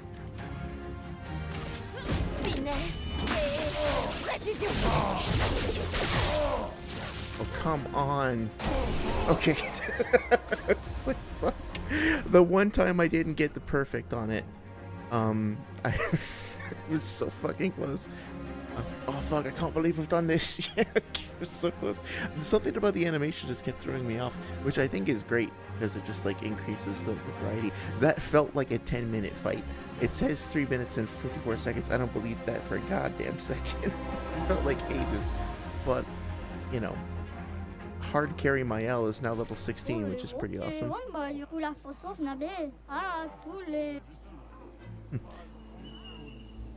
Solo fighter. Yeah, well, on the one hand, that was really cool. On the other hand, I don't want to fight alone. So that's really weird. I don't. It's such a weird choice to. I mean, like, have a solo gauntlet. It makes sense to have like solo gauntlets that reward your character with solo skills. I wonder if the game is going to force me to fight solo later on for other reasons, so it's going to be useful. But I don't really want to equip those things. Like, I'll keep them on until they fully level up and everything. Let's see, actually. Okay, so she's not leveled all of them up yet, but I don't really want to spec her for solo play. Okay, so it's the same thing. Okay. I guess you can come here to grind if you want. I don't really want to do that either. That was a fun little diversion. Okay, well, that's fine. Yeah. 38 expedition. Okay, well, Jesus. 9 points available after that. Okay, I mean, I'm not complaining, but you know what I mean? It's like, it's kind of a lot. His critical rate doesn't scale all that well. 25% to 30 is like whatever. 18, 19, 20, that starts to fall off pretty quickly too. Agility. What do you mean no points available? Oh, the way that it's kind of set up is a little weird. Okay, so but his health is at 409 now as well. Okay, let's get him to a nice round number there. Might, agility. Yeah, so 371. It's not actually contributing like anything to my attack power at this point. But let's just make him boring. Let's just like give him even stats across the board. It pisses me off that it goes from like 16 to 18 to 19. But whatever. That's fine. I still have 6 points. I guess I'm trying to think of him as like, I want him to be more utility based. So I think more points and speed makes sense. We'll just do that. Actually, let's put some points in defense. Just bring that up. Oh, 25. There we go. Thank you. Okay, now it's acceptable. 15 for my health, of course. 912. What the fuck? That's crazy, man. So she's getting, it's 408 base health plus 504 from a Picto. Is one of the Pictos giving her that much health in addition to the ability? I didn't realize that they had stat boosts too. I thought it was just skills. But sure, why not? Luck is fine. So she's not scaling super high with critical. Yeah. You can stay at 8 for now with defense. Get a little bit of extra defense is going to help out, and the defense scaling there is really good. So I'll keep going with that. Agility is scaling is good as well. Okay, so she's just like good at everything. Okay, so a solid 10 across the board, except for the 8. Everything is 10 except for the one that's not 10. And as for her, I mean, I haven't played with her a little bit. A little health just to top her off. More agility all day. Here we go. I want her doing 3 things every turn. Skills. Let's see. Okay, I just like. I'm not sure if I like this actually. That was a lot of progress or not a lot of effort. Feels like it broke the pace a bit. Deals high lightning damage to all enemies. 1 hit can break if target is broken by the hit. Overcharges. Okay, that's like broken. Deals very high single target damage. 6 hits. Uses weapons element. Critical hits generate 2 charges. That's cool. Not nearly as cool as this. We're getting this. And we'll put it right here. That's fine with me. So, for Mael, she has 7. Okay, now she's just going to be a universe consumer. Deals low single target physical damage, 2 hits. Destroys all target shields, gains 1 AP per shield destroyed. That seems like it could have some utility, but I don't know. And then grows into medium damage to all enemies. Extreme single target damage, uses weapons element. So I want to get this, but I don't want to wait for 20 points to get it. So this will be something I spec into later. This is cute. I don't know what I'm going to use it on for now because there's so many other things that like just melt through shields. with high numbers of attacks. Applies defenseless to all enemies for 3 turns. That's pretty good. It also does transition into offensive stance for 3 AP. That could be a very powerful way to start a fight, so I'll consider that. Protects allies by taking damage in their place for 2 turns. Duration extended by 1 again shell. Interesting. Okay, so she literally can function as like an aggro drawing tank, if she wants to. Very cool. I don't think I want to do that because that seems like right now at least, it seems to kind of pigeonhole my stances. Use the weapon element, increase damage to marked targets. Okay, that's fine. I'll want to try that eventually. Reduced AP can break for each attack parried since last turn. Okay, that's great. So that I'm going to want to get soon. Reduces self-health to 1 but refills all AP. Very cool. I bet there are items that benefit from like being at low health as well. Very, very cool. And if we're already at low so if we're already at low health, the cost of activating this won't be all that much, and so we can then like the effective like tactical cost of it will be like nothing. So wait till you're already at low health, then pull this out. It's basically a free AP refill when you're at low health, puts you in virtuous stance, and then if you can get like a buff or a heal from somebody else, then all of a sudden you have full health, full AP, you're in virtuous stance, and if you can sustain that, you can basically just like melt anything, I bet. So this is probably going to be one of those like overlooked skills that's actually extremely powerful in the right circumstances. Because medium single target fire damage or 2 hits, applies 6 burn for a 5 AP attack that puts you in offense, and we usually start with 5 AP. Defensive stance applies 2 more burn per hit. Are you fucking kidding me? So that's 10 burn for a 5 AP attack. That's crazy. Medium single target physical damage that consumes up to 10 burn for increased damage. Okay. So basically, she can do anything. She can be like a crazy tank, a risky like an aggro drawing tank, a risky frontline fighter, glass cannon, or just like literally the sun. Yeah. And break damage. I see why, like, she could definitely solo. It's weird. It's a good thing that she doesn't have a healing ability in here, because if she did, there would like be no reason to equip the other characters. It's actually kind of broken.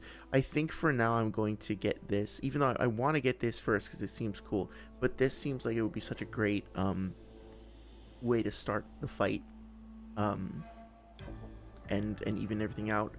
So I'm gonna go with this, but I want that fire shit like immediately. I haven't really been using this, right? It's cute, but it's not like as useful, so I'll replace it with that for now. I forgot about this too. Up to 3 hours. So like I could basically, assuming that my party size caps at 3, I can basically have the whole party protected and all enemies reduced within the first couple turns. That's pretty insane. Deals single. Okay, wait, hang on. Is 4 available. It deals medium fire damage to all enemies. 1 hit, applies 3 burn. I mean, I'm liking the burn builds already, so maybe.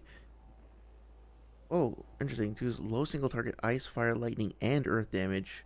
Critical hits generate the corresponding stain. Interesting. Yeah, okay.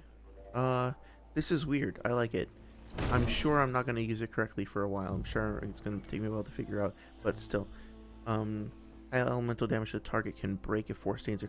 Oh, well then I can just combine it with that in order to, like, so if elemental trick... Hang on. Elemental trick... Oh, critical hits only generate the corresponding stain, but she's going to have high crit anyway.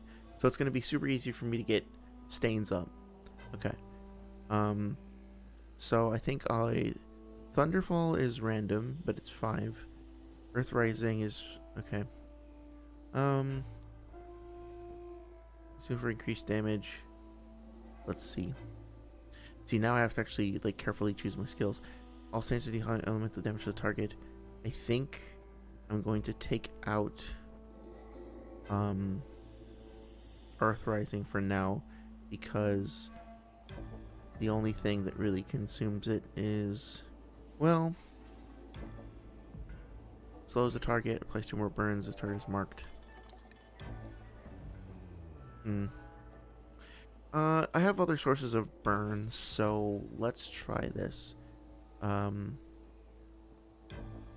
oh, well, hang on. Single target lightning damage consumes your, okay. Let's try this on this. Okay. Fuck, okay. 50% health and dispel stats effects. We don't need to worry about that right now. Okay. Holy shit, that was a lot. There's a lot to take in. Oh, sorry, I said, parry this, you filthy casual. Yes. I somehow managed to, despite being a, well, I don't know about filthy casual, but being a, you know, not exactly an expert. Poquiso.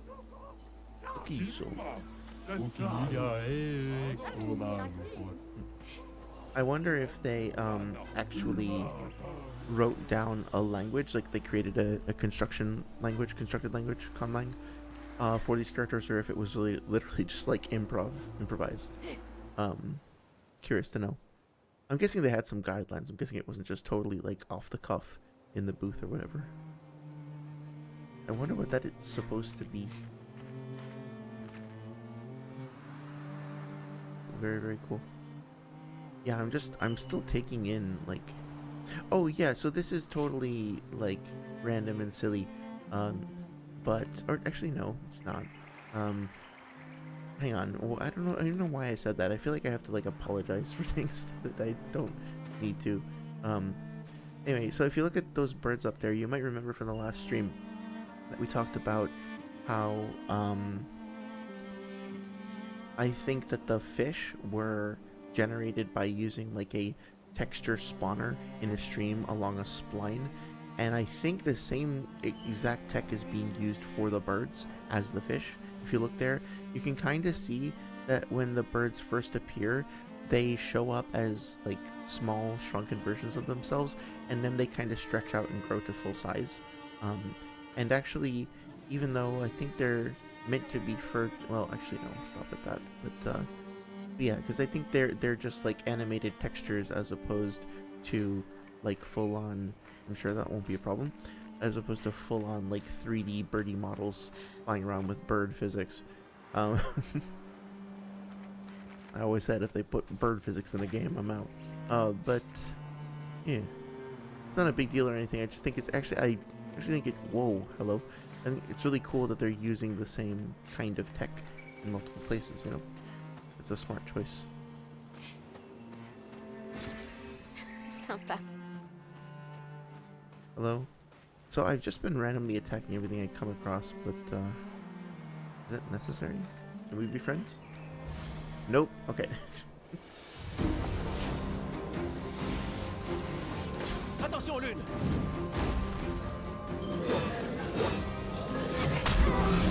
Okay, I definitely parried that. Maybe not so much a second. And the fourth and the fifth one. Okay. Enough more than I can chew here, I think. Or not. Okay, so let's see. Is powerful, gives 0 to 2 charges. Low physical damage, charge my overcharge. Let's try that. Mark weakness. Okay. So I guess I need to give. Well, no, I don't think I would have survived that without being able to parry it. I don't need to give more defense to Lune necessarily. Kind of funny that both Lune and Gustav have the same amount of health right now. But let's see. Defensive switch. So low fire damage applies 3 burn. Right. Oh wait, hang on. So I was supposed to do this, and then I was supposed to do this and this, right? Yes. Okay, cool.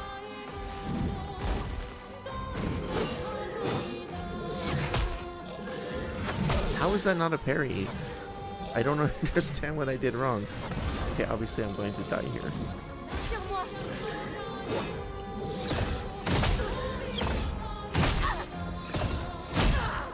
Oh, I gotta jump over those.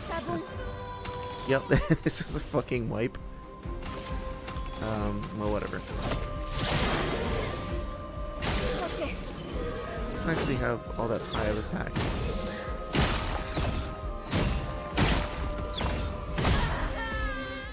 Okay, I gotta get the timing down. This is really cool, though. I like this fight. It kind of feels like every single, boss fight is its own, like, cool little puzzle. I'm just not always sure what it wants from me.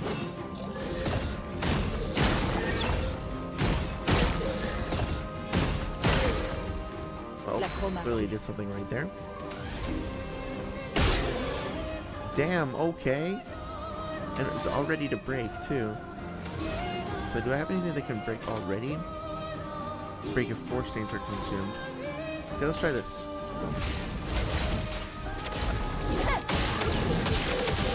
Cool. Okay, I love that. That's awesome. Overcharge. Low physical damage. Shatter. Can break if target is broken. Okay, but I need 1 more AP. So, let's do... Okay. I don't think she can just break right off the cuff. So again, let's try this. Fire. And then let's do skills. And then swift stride. Get up to virtuous. Nice, okay. I'm gonna break next turn.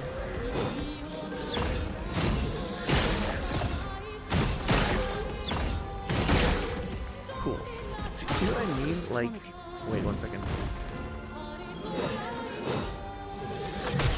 Okay. I really feel like... Am I supposed to parry when the fire gust comes out? Not sure. We'll see. High lightning. How much do I have? I have 3. Okay. Yeah, let's just build up overcharge.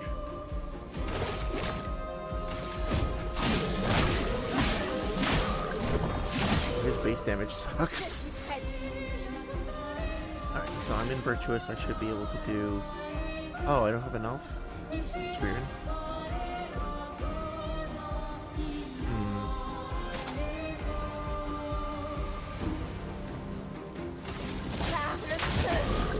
That works. We still can build some AP.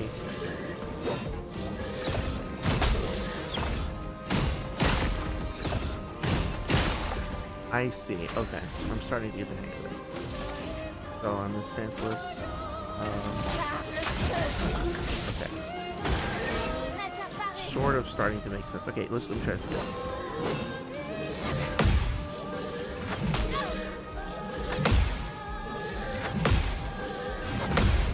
Okay.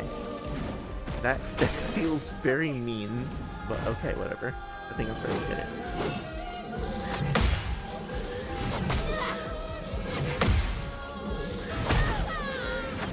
Yeah, that doesn't... okay. That feels a little cruel. I don't know how else to put it, but like... It's... At least for me as a player, subjectively, it's kind of hard for me to visually parse everything that's happening and understand when I'm supposed to attack, because it's a crapshoot. I do really appreciate the little yellow glyph that's appearing to help me time the jumps there, otherwise I wouldn't be doing very good with that.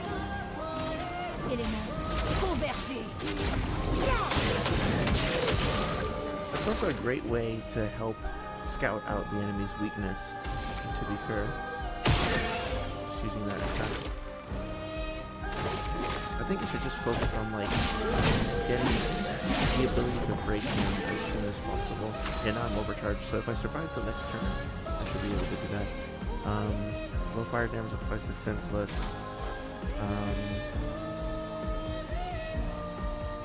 Fire damage applies 3 burn, applies more burn if I'm in the... Yeah, okay, so let's just go through that cycle again.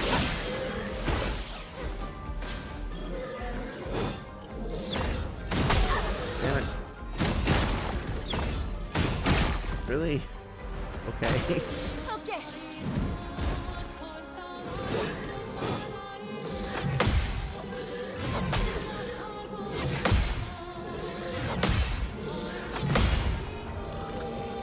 You know, it's kind of weird. They're so heavily incentivizing the transition into like the level gain and the stat gain, but it feels like your actual stats don't matter all that much because you either win or you lose, and it's entirely based on parrying.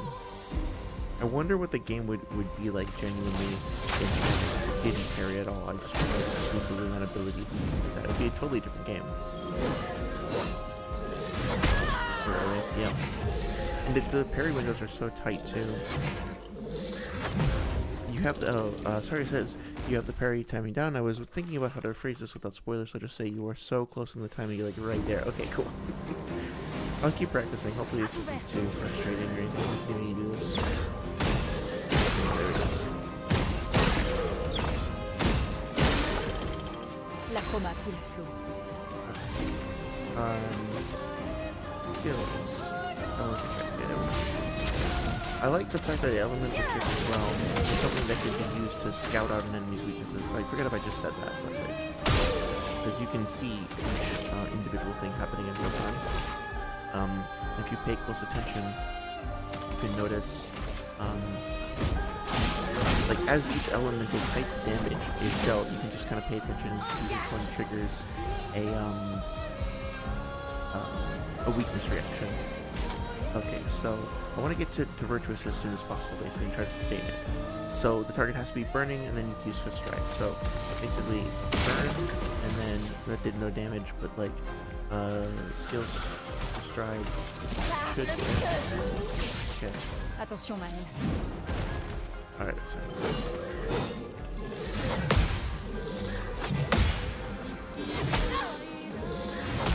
Damn it. Okay, yeah, I genuinely don't know what I did wrong, but I'll figure it out. Another chance.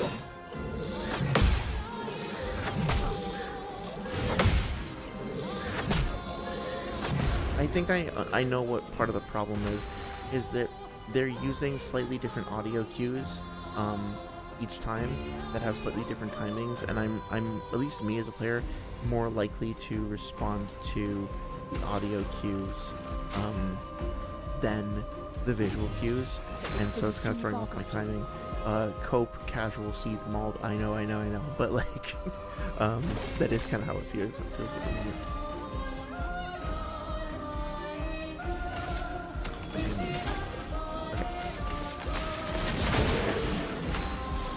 So, can you break him yet? No.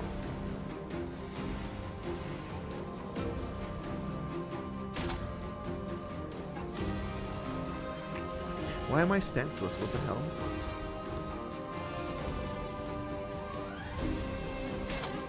I gotta get back into virtuous.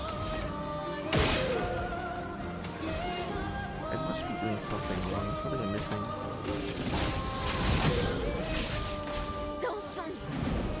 Okay, there's another chance. Nope. I do kind of wish they would cancel his animation after I die there. It's kind of it's kind of stupid to see him just do the same effect over and over again.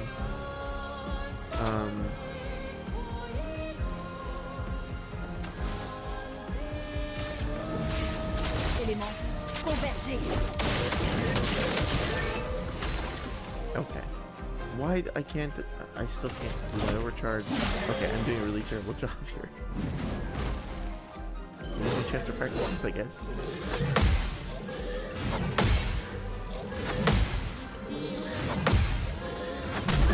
Almost. Oh my god. Okay. Almost. I get another chance right away.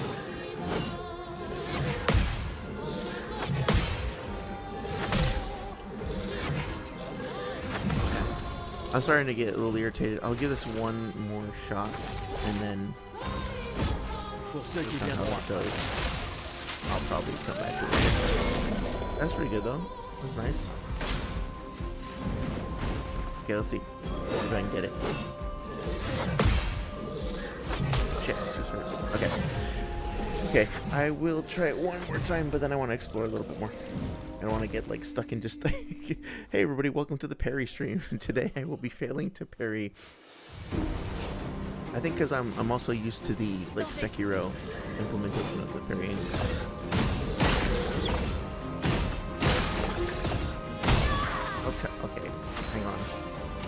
Gotta redo that because that was terrible.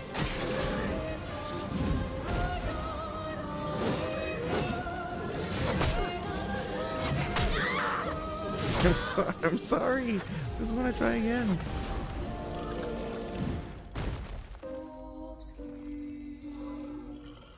I feel like the temptation here is to get mad at the game because it's not giving me what I want, but I want to understand what I'm doing.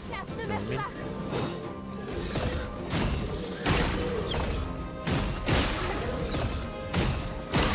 Cool. Okay, that felt good. So, let's try... Actually, let's try something different. Glace.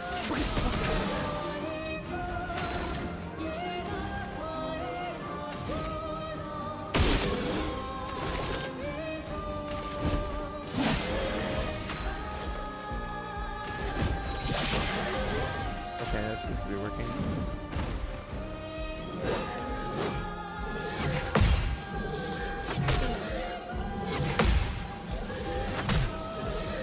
What the fuck? Come on.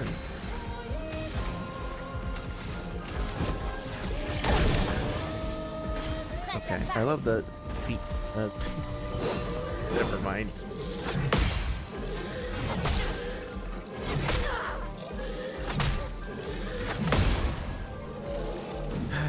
I'm like not talking anymore too because I'm trying to figure out what the problem is. I don't think I even used the right stance. Well, you know what? Let's fuck it. Let's do this. I want to practice this. All energy. No, not energy. Oh, I could have been doing that too. Okay, hang on a second. I think I understand the problems. I'm not using all the tools at my disposal. It's not just about being the perfect target there. Okay, stop the animation. You already got me. Jesus, don't rub it in. Maybe I should just try to dodge that instead. Maybe the parry window is too hard for me. Can break. Can only break. Okay, there's a question that I have. Okay, alright, so I don't need for it to be fully charged for it to break. That is good to know. Alright, so let's try reviving Maëlle. Je ne vous décevrai pas. Okay, and she revives with 9 AP, which is great. So, that can break as well. Let's do this. Nice. Alright. I have to get her into Virtuous as soon as possible. Damn it.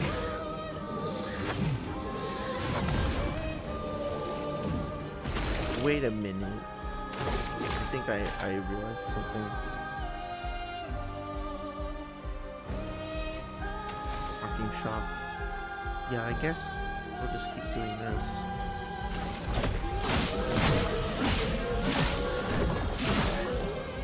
Une tempête approche.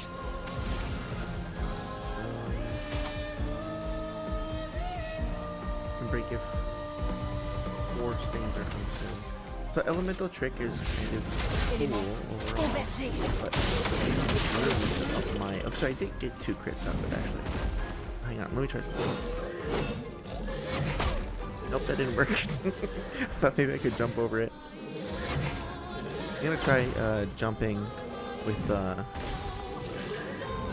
well, obviously here I am.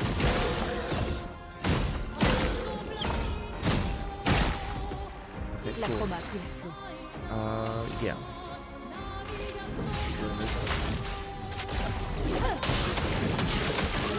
That is very satisfying.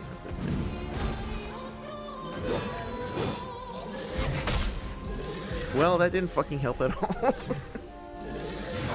Okay. I want to try one more time. Because it is kind of fun to try and learn the puzzle. But then if I don't succeed, then I'll continue with the game. I'm pissed.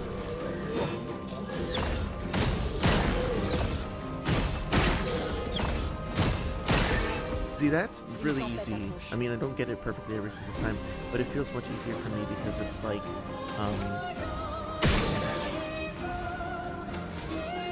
wait, let's do this.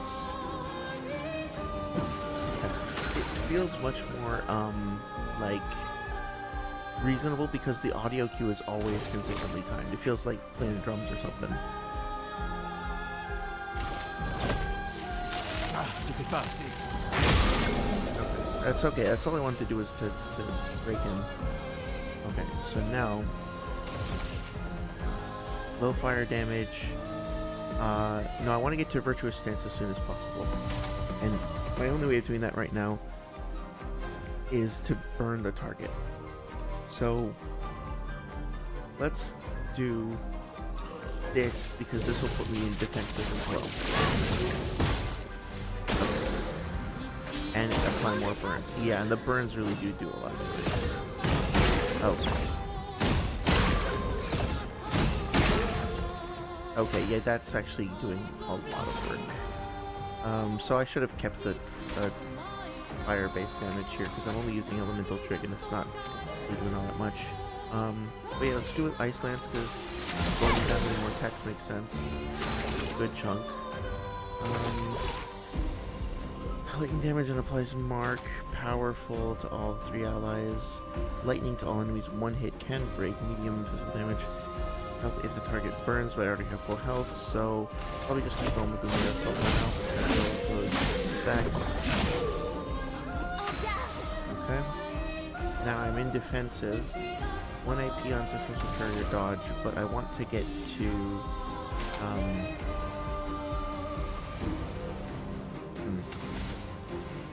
maybe I just keep applying burn? Stay in defensive for now? Until I can get to Pepsi. Well, I think it's... Oh, it put me back in stanceless. Okay. Here we go. Here's a chance to try it again.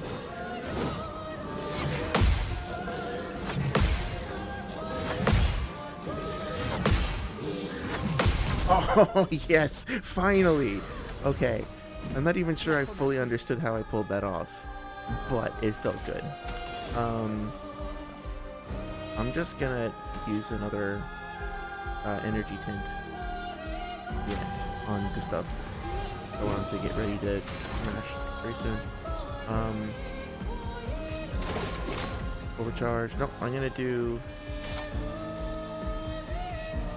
If targets are broken with it. Yeah, so let's see.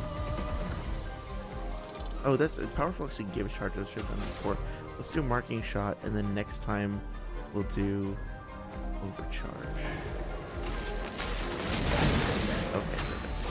And she's in stanceless, but I can still do... Let's see. Yeah, let's try this.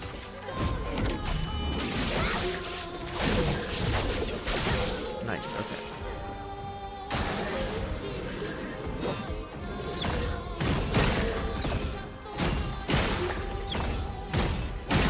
Cool. Yeah, the audio cues there is so consistent, it really does help. Quite a bit. Okay, ready to break. And I think, yep, I'm fully overcharged. Okay, overcharged, here we go. And break. Oh, I was hoping for more damage there. Okay, I can still do this. I'm still in the fight. That's probably a really bad idea, but that's okay. I don't have any fire right now. What do we got? Heal 3 to 50, Thunderfall, Mayhem. I don't have 4 stains. Medium ice damage. Yeah, screw it. Just trying to keep him slowed down. Whoa, that is actually really, really good. Okay, here we go.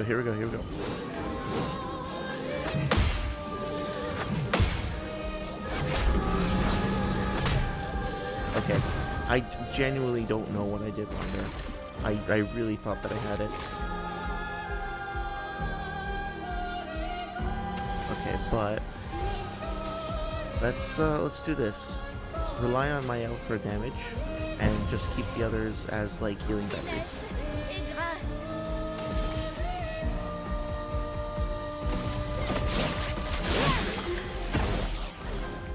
Prépare-toi.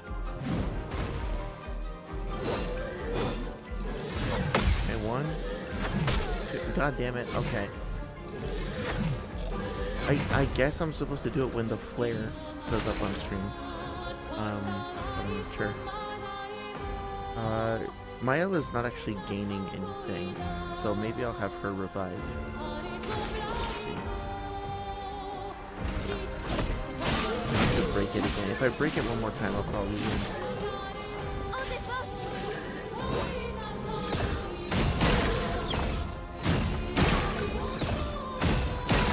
Okay. Alright, we're getting there. 2 more revives then. Okay, so we're actually still doing pretty good. Yeah. Yeah, we can do this. This is fine. Maybe I'll get some burn and get lucky. Nice. Okay.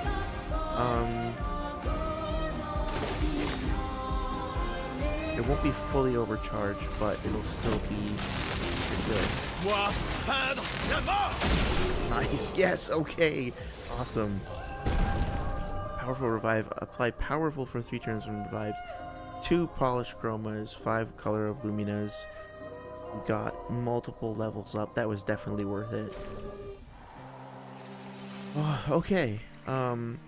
So that was a really fun fight, actually, and I will say, even though it took like quite some time to figure out, it was also just like, what can I say?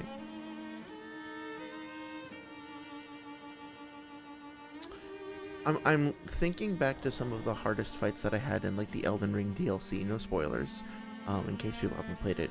But like, there were definitely a couple of fights where I was like, okay, this is incredibly beautiful, incredibly well designed and well implemented, amazing music, amazing sound design and effects.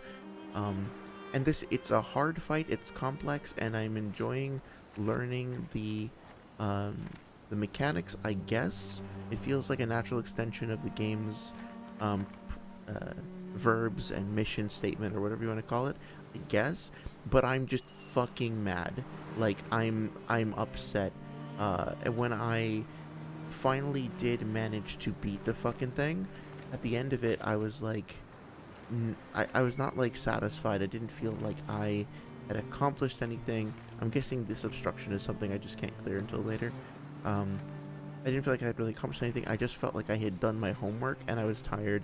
Honestly, I felt that that's the same way about Malenia. I think Malenia is a well-designed boss, interesting character, cool concept, very interesting arena and lore and everything. I'm glad she's in the game. But at the same time, like, it was just so much. It was so exhausting, so frustrating, so fatiguing. And I felt like in the first part of the fight, I had to memorize so much and do so much so perfectly. And then in the second part of the fight, I felt like, on the other hand, there was so much happening that was difficult to parse or process visually. And if I made... it was kind of a crapshoot. Like, she was going to teleport somewhere near me. It wasn't really up to me where that was going to be, and I couldn't really do much to prevent it. So I had to just kind of get lucky.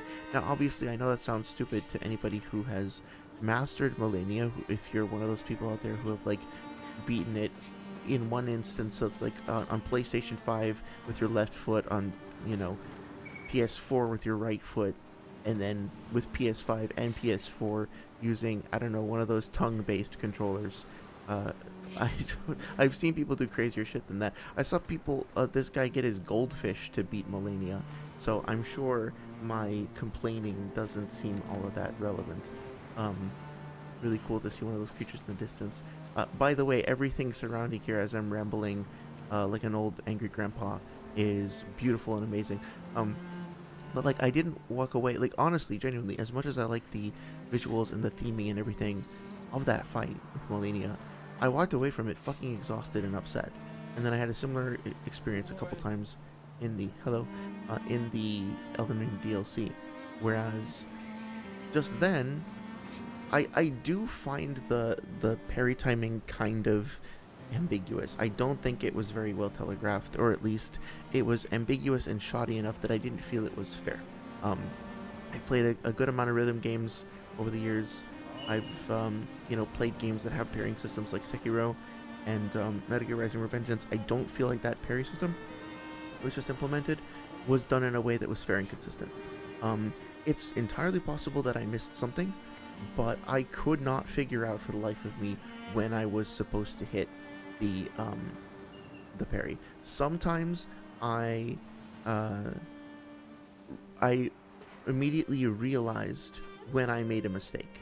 There were definitely times where I was like, oh, nope, I can feel that one was too early, that one was too late. But then there were plenty where I felt like, genuinely, oh, that's beautiful, genuinely, like, I am sure that I did this right, and then it failed, and I had no idea why. So, I did not find that satisfying. However, I found that despite that, the game gave us enough tools to play with and mess with and experiment with that, really, you didn't even need to rely on that. It was a very powerful tool. You're very heavily incentivized to use it, but, you know, there were generous things that you were given where you could compensate for your lack of aptitude or whatever by using those tools. Like it would pretty much never occur to me in a game to use something that just gives you a boost to your to a renewable resource like that, like the stuff that you're going to be accumulating passively anyway, the AP. Like, I would never have thought to use that, but that situation kind of kind of poked and prodded me into it, which is great. So at the end of that fight, even though I was frustrated throughout parts of it, I felt like it was a good use of my time. Hope you guys agree. And I felt like glad that we did it, despite it taking a few tries to do it. I'm getting back to chat now. So Saria says, like, he's be backseating, not spoilers, but still, yeah, I appreciate you erring on the side of caution there, genuinely. Saria says, seeing my L just lie there is the most messed up thing ever. Yeah, I was trying to make sure that I, like, gave people their moments of glory, so to speak, but at the end of the day, I had to use somebody as a meat shield. I'm sorry. Absolute Picto. Yeah, the Picto are, like, clearly extremely powerful as well. So I do, you know, it's funny, in a very weird tangential way, this game reminds me of Smite, because I feel like most of the characters in Smite are totally broken and overpowered, but the fun of the game comes from the fact that you are playing a character who's broken and overpowered against like 10 other characters, or 9, whatever it is, who are also broken and overpowered. And so the balancing emerges naturally from the fact that all this excess is canceling itself out, rather than coming from a place of like everything being pulled back and restrained and capped or limited from the beginning, if that makes sense. So it's sort of like a reverse self-balancing game in my experience. And I feel like that's what's going to happen here. Like, your characters are going to be broken in some respects, and especially if you can figure out the best combos for them. But then the enemies are going to be very difficult too, unless you're capable of exploiting their weaknesses. Hello. I wonder what their names mean. Karabi? Well, now I have 2,000 chroma.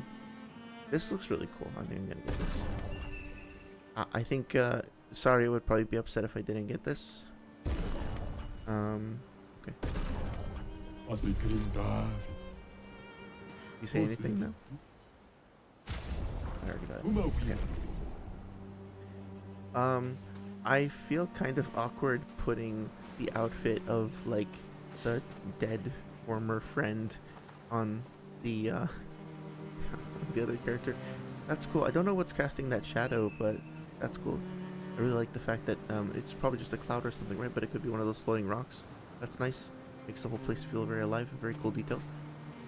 Also, I don't know if this is true, but it seems to me like it would be very hard to correctly render and pull off this very specific feeling of, like, can I say, if you're outside on a sunny day and then all of a sudden a cloud passes in front of the sun gently and then kind of comes out the other side, there's a very specific kind of lighting that happens when that happens, and it feels to me like that would be difficult to just recreate in a game engine. It feels to me like that takes a certain amount of artistry. It would be difficult to do. C'est un avantage. I'm sorry, I missed some messages as well. Oh wait, I got there. Okay, my goldfish beat Elden Ring. Clickbait. I'm serious. I'm pretty sure it was Melania. It could have been something else, but, like, this guy had, like, a grid of all these different like squares on a screen, and he mapped like the position of his goldfish to those different squares, and then translated that into commands in the game. So I also noticed that these guys like aren't attacking me. Makes me wonder if I should be attacking them. They're not doing anything to me, so I'll just leave them alone. And so that's something that I do wonder about in terms of like game design versus like narrative, or what some people might call ludonarrative dissonance. So I know as a player that if I want to fight an enemy, I need to kind of go up and engage with it in this game, because those are the rules that the game has set. Obviously, there are some times where enemies rush up to you, including like, I forget the name of the enemy on the right with the talons or whatever, but in the previous level, those guys would rush up to me. So now comes the sort of interesting question of like, how are we supposed to interpret this? Are we supposed to interpret, like, what is this supposed to tell us about the game world? Are we supposed to think about this game world that enemies are docile unless provoked? Or are we supposed to internalize the idea that the game is just telling us that we are opting into fights as opposed to just being, like, dealing with random fights? In other words, is the representation of those enemies there meant to be literal or metaphorical? Which is a question that you don't usually have to answer for games. Usually it's very clear, but like a lot of times if you're the other end of the spectrum to this is if you're walking around in the field in Pokemon, and you like go through some tall grass, you'll see an exclamation mark, and then all of a sudden you are inside a battle with a Pokemon, and it could be a type of Pokemon that absolutely would not fucking fit in that grass or belong in that grass to begin with, right? So the grass is just an abstraction. It's a metaphor or representation of like a reason to do battle, a conceit to do battle.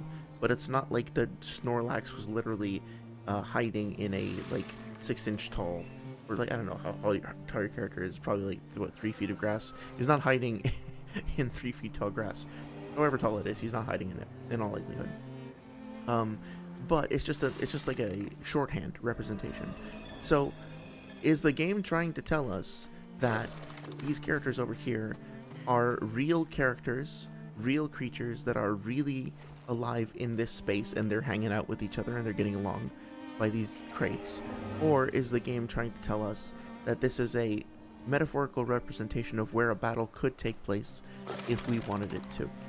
And I think it's the latter, because if you look at the scale of the trees, and especially at those boxes, I don't know, if they're not that big, but like that enemy there with the claws doesn't look the same size and proportionally that it does to us in the fight, I'm pretty sure. So this is something that I'm going to reserve judgment, of course, until I have more time to think about it and interpret it, but this is one thing where I think the game might be suffering from that term, ludonarrative dissonance. This is one thing where it's like, as a player, I get we're just supposed to look at these things and be like, we're basically looking at like a big game board, like Heroes of Might and Magic or Risk or like Civilization or something like that, right? And it's supposed to represent the world as opposed to being the literal world. But I don't really like that very much. I get that it feels like a throwback to like, where am I going? To older style video games, but it breaks immersion for me. It makes it feel more artificial. Maybe there's a good reason for that. Maybe it's part of the whole like painted world conceit. But at the moment, I'm kind of like not vibing with it, to be honest. But it's okay.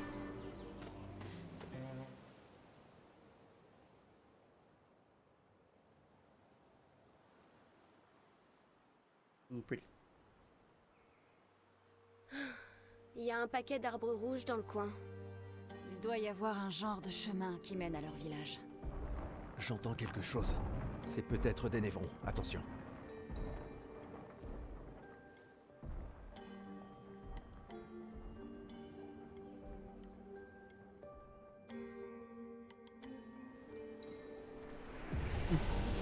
I was expecting something a bit more dramatic, I suppose, from the cutscene, but hi. Jeez, I keep getting surprised by like how much blood can get on the characters.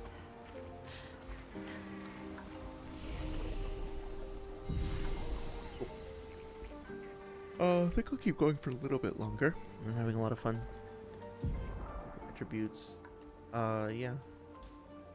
Agility still seems to be going okay. I don't know. I haven't been finding him to have like all that much effect in combat.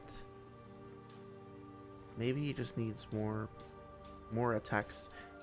Yeah, the more attacks he gets, the quicker he can build up charges. I think he's just gonna focus on that for now. Can always respec later. I'm going to do a mundane build for her, like from, from Dark Souls 2, because it's kind of funny. And I increase every single stat by 1. I like this. It's super goofy. I'm gonna keep doing this. It makes no sense. Wait. Hang on. How much more critical rate can she get? Okay, let's get her to like 30. Nah. More attacks means more chances to proc a critical anyway. And the agility is giving me more defense anyways. Yeah, agility all day long. Okay. Cool. Skills. I don't think I'm going to get more skills right now. I guess I'll get this. I don't really want to think about it though. Reapplies current stance and gives 2 to 4. Oh, yep. Yes, thank you. Definitely need that.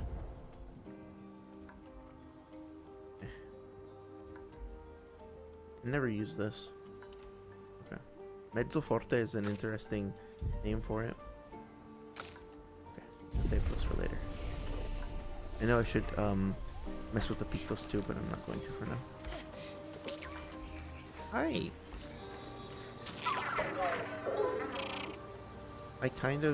I'm guessing I'm supposed to shoot it, but I kind of don't want to. It's kind of cute. Okay, I'm not going to. Whoa, that's so cool. Wait, is there another one here? Yeah, awesome. Okay, I love how they're making that, like, aesthetic, that archetype, such a big part of the world. You know, I guess it kind of makes sense also that, like, when I was talking before about, like, the overworld kind of looking like a map on a board game as opposed to a literal representation. I mean, we went into this sanctuary and the interior of this sanctuary clearly does not match up with the map one-to-one on the exterior.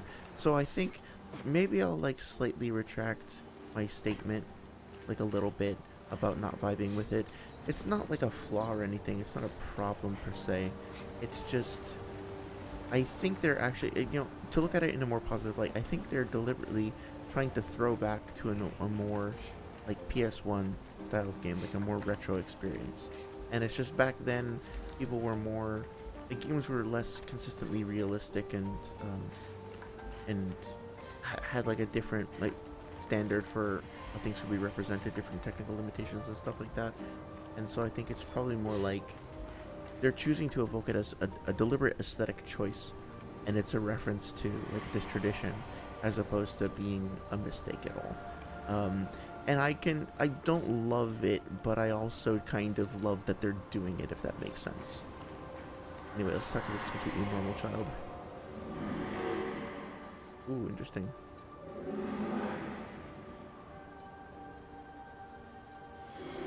Expeditioners, creations, Jestrals. Everyone used to pass through here. Was he like a Marin? What? What am I saying? I wanted to say, is he an errand boy or a male, like a courier? Courier was the word I was looking for. Jesus. A place of joy. I miss laughing with everyone. Who are you talking about? Clair, what were their names? Oh. Interesting. So I'm guessing that, I wonder if the Re is going to refer to Renoir later. Everything is washed away. Kind of somber. Kind of cool though. I'm guessing that this is like, so there's like oily stains on his back. He's kind of stuck in a very peculiar pose. but also, you know, animated and reacting to us, looking at us, turning, like, sensing us. Very interesting, very, very intriguing. I love that. That's so iconic. Beautiful. I wonder what those things are in the air too. Paper kites or sails or something like that. Very beautiful. Very interesting and nice and unique choice of prop, meaning like an environmental detail or object. I'm just going back here because it seems like this is the way to go. Oh, oh cool. Nice, I would have totally missed that. Hi. Sympa. Burning mark, wait, mark. I burn on hitting a marked enemy. That's pretty cool. So, yeah, I guess that's the other thing too, is like, when enemies, when your allies rather, oh, come on, please, teleport to you like that. I mean, we could argue that there's like some sort of diegetic reason for why that's happening. Like, they have a paint-based ability, like the paintress is moving them around, or like, I don't know, maybe there's an explanation for that. But also, it's one of those things where, like, even though it looks janky, I think we're all just kind of like, okay, we understand that the developers had to get your character back up somehow, right? Like, it's really hard to micromanage AI and the AI placement of companions and make sure they're lined up correctly, and so many things can go wrong when you're leaping around, and like, especially if you're on narrow pathways or whatever, you don't want people to get stuck, and so just teleport them, right? And let's give them a nice little visual effect to kind of make it seem a little bit more grounded in the world, not like a bug or whatever. That's all fine. We don't have to. I think a lot of us can just accept that at face value, right? Just be like, okay, this is just shorthand, this is just a contrivance, and not see it as a big problem or anything. For whatever reason, I was just able to swallow that. And, Super. oh, cool. On jump counter attack. Oh, sorry, Maya. For whatever reason, I was able to just accept that, and it didn't break my, suspension of disbelief or my immersion, but the enemies in the overworld did. And I'm not gonna say if that's right or wrong or anything else, my friend. I'm not gonna hurt you. I love that sound design though. Hang on one second. Just listen to that again. Oh, hi. Is this where you want it to be? I love this. Whoa. I didn't mean to. I'm sorry. Une tempête approche. Okay. Oh, I love the music.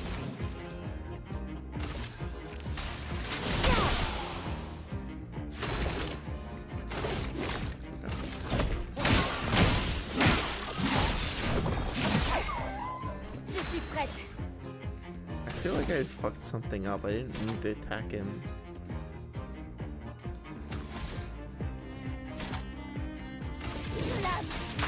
Obéissez-moi. Did she just say obey me?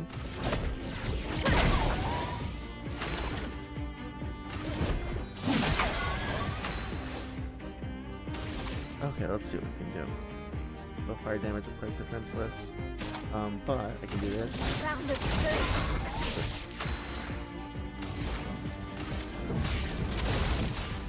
The combat has a very nice load with it, especially when you start like being able to. Oh, you asshole! Okay. Yeah. Oh, interesting. Should I just let it live?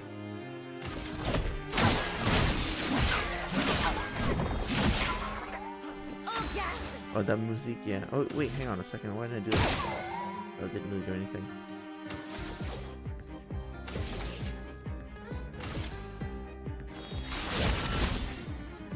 Que l'encre coule. Yeah, do you like the music as well, Saria? I mean, I'm guessing yes, right? Because it's in this game, and this game is the best, but like, also it's just, it's so well done, it's so interesting. Okay.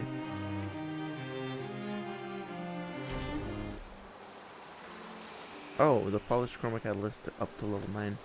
Oh, the shiny thing is no longer shiny. I feel like I just did something bad. So from a gameplay standpoint, I like the puzzle involved, like getting it to a place, like corralling it into a place and then engaging with it there. I like that. But I feel like that was unnecessary. I am starting to find that my stream of consciousness commentary is starting to slow down a little bit, so I'll probably... That's fucking creepy. I didn't notice the eyes. Holy shit. Well, I guess we know where the fucking... Oh, wait a minute. So, does this mean that that weird mime that we fought back in town came from here? And that it, like, washed up on shore or something like that? How did it get to the mainland?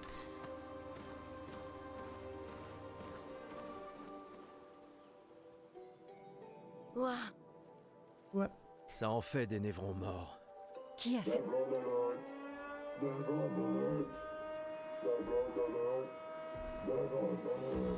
Oh, that's cool. Mais je ne vois C'est aucun... de nous qu'il parle. C'est sûrement les gestrales. Ils sont mignons, mais idiots. Mignon, mignon. C'est pas vrai. Hey, Oh, hey, cool. on n'est pas des névrons.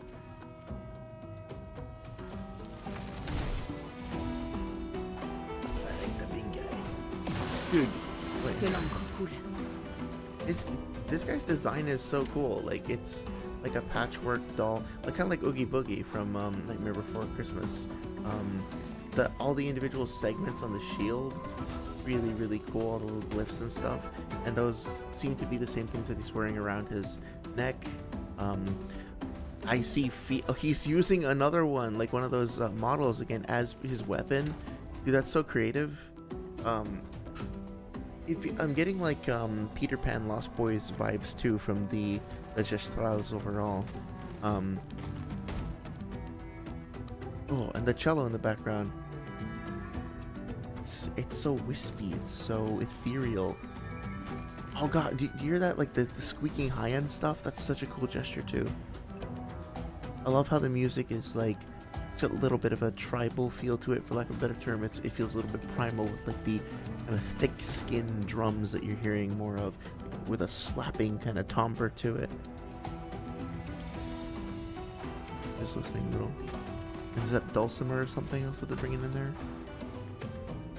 Very cool. It feels like it's drawing from the elements that you would expect to hear in this situation without being like too cliche or anything.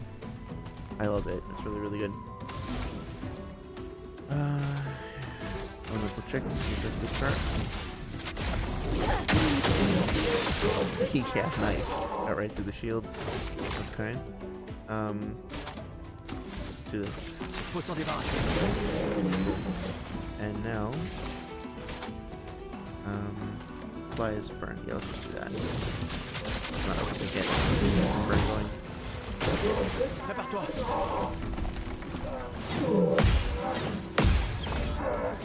Oh shit! I almost got it. Okay, that's pretty cool. So I'm finding that she's not consistently having very much what you call it, AP. Not quite sure what I'm doing wrong there.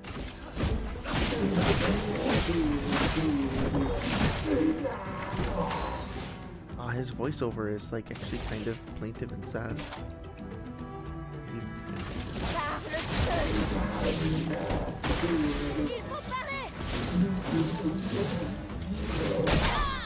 God damn. Did it say it attacks with its dead partner? Did I see that correctly? Élément convergé.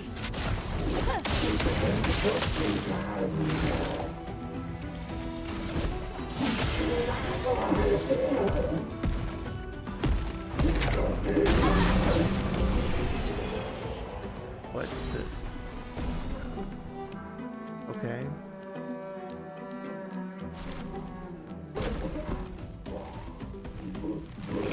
Papu vibes from Crash Bandicoot. Oh yeah. Whoa, I love these colors. N'aie pas peur. On ne te fera aucun mal. C'est Noko qui nous envoie. Capatate. Oh, no kote que pate. Oh, hati no kote que parque de pesa capatate. Si tu nous mènes à ton village, Lero maricón. Ok, Lil. Pero que de mi bossa capatat. Ni sugama bi de virageo. Conduis-nous à Sakapatat. ton village et peut-être qu'il te Does that mean fabriquera like quelque potato chose de sack? mieux.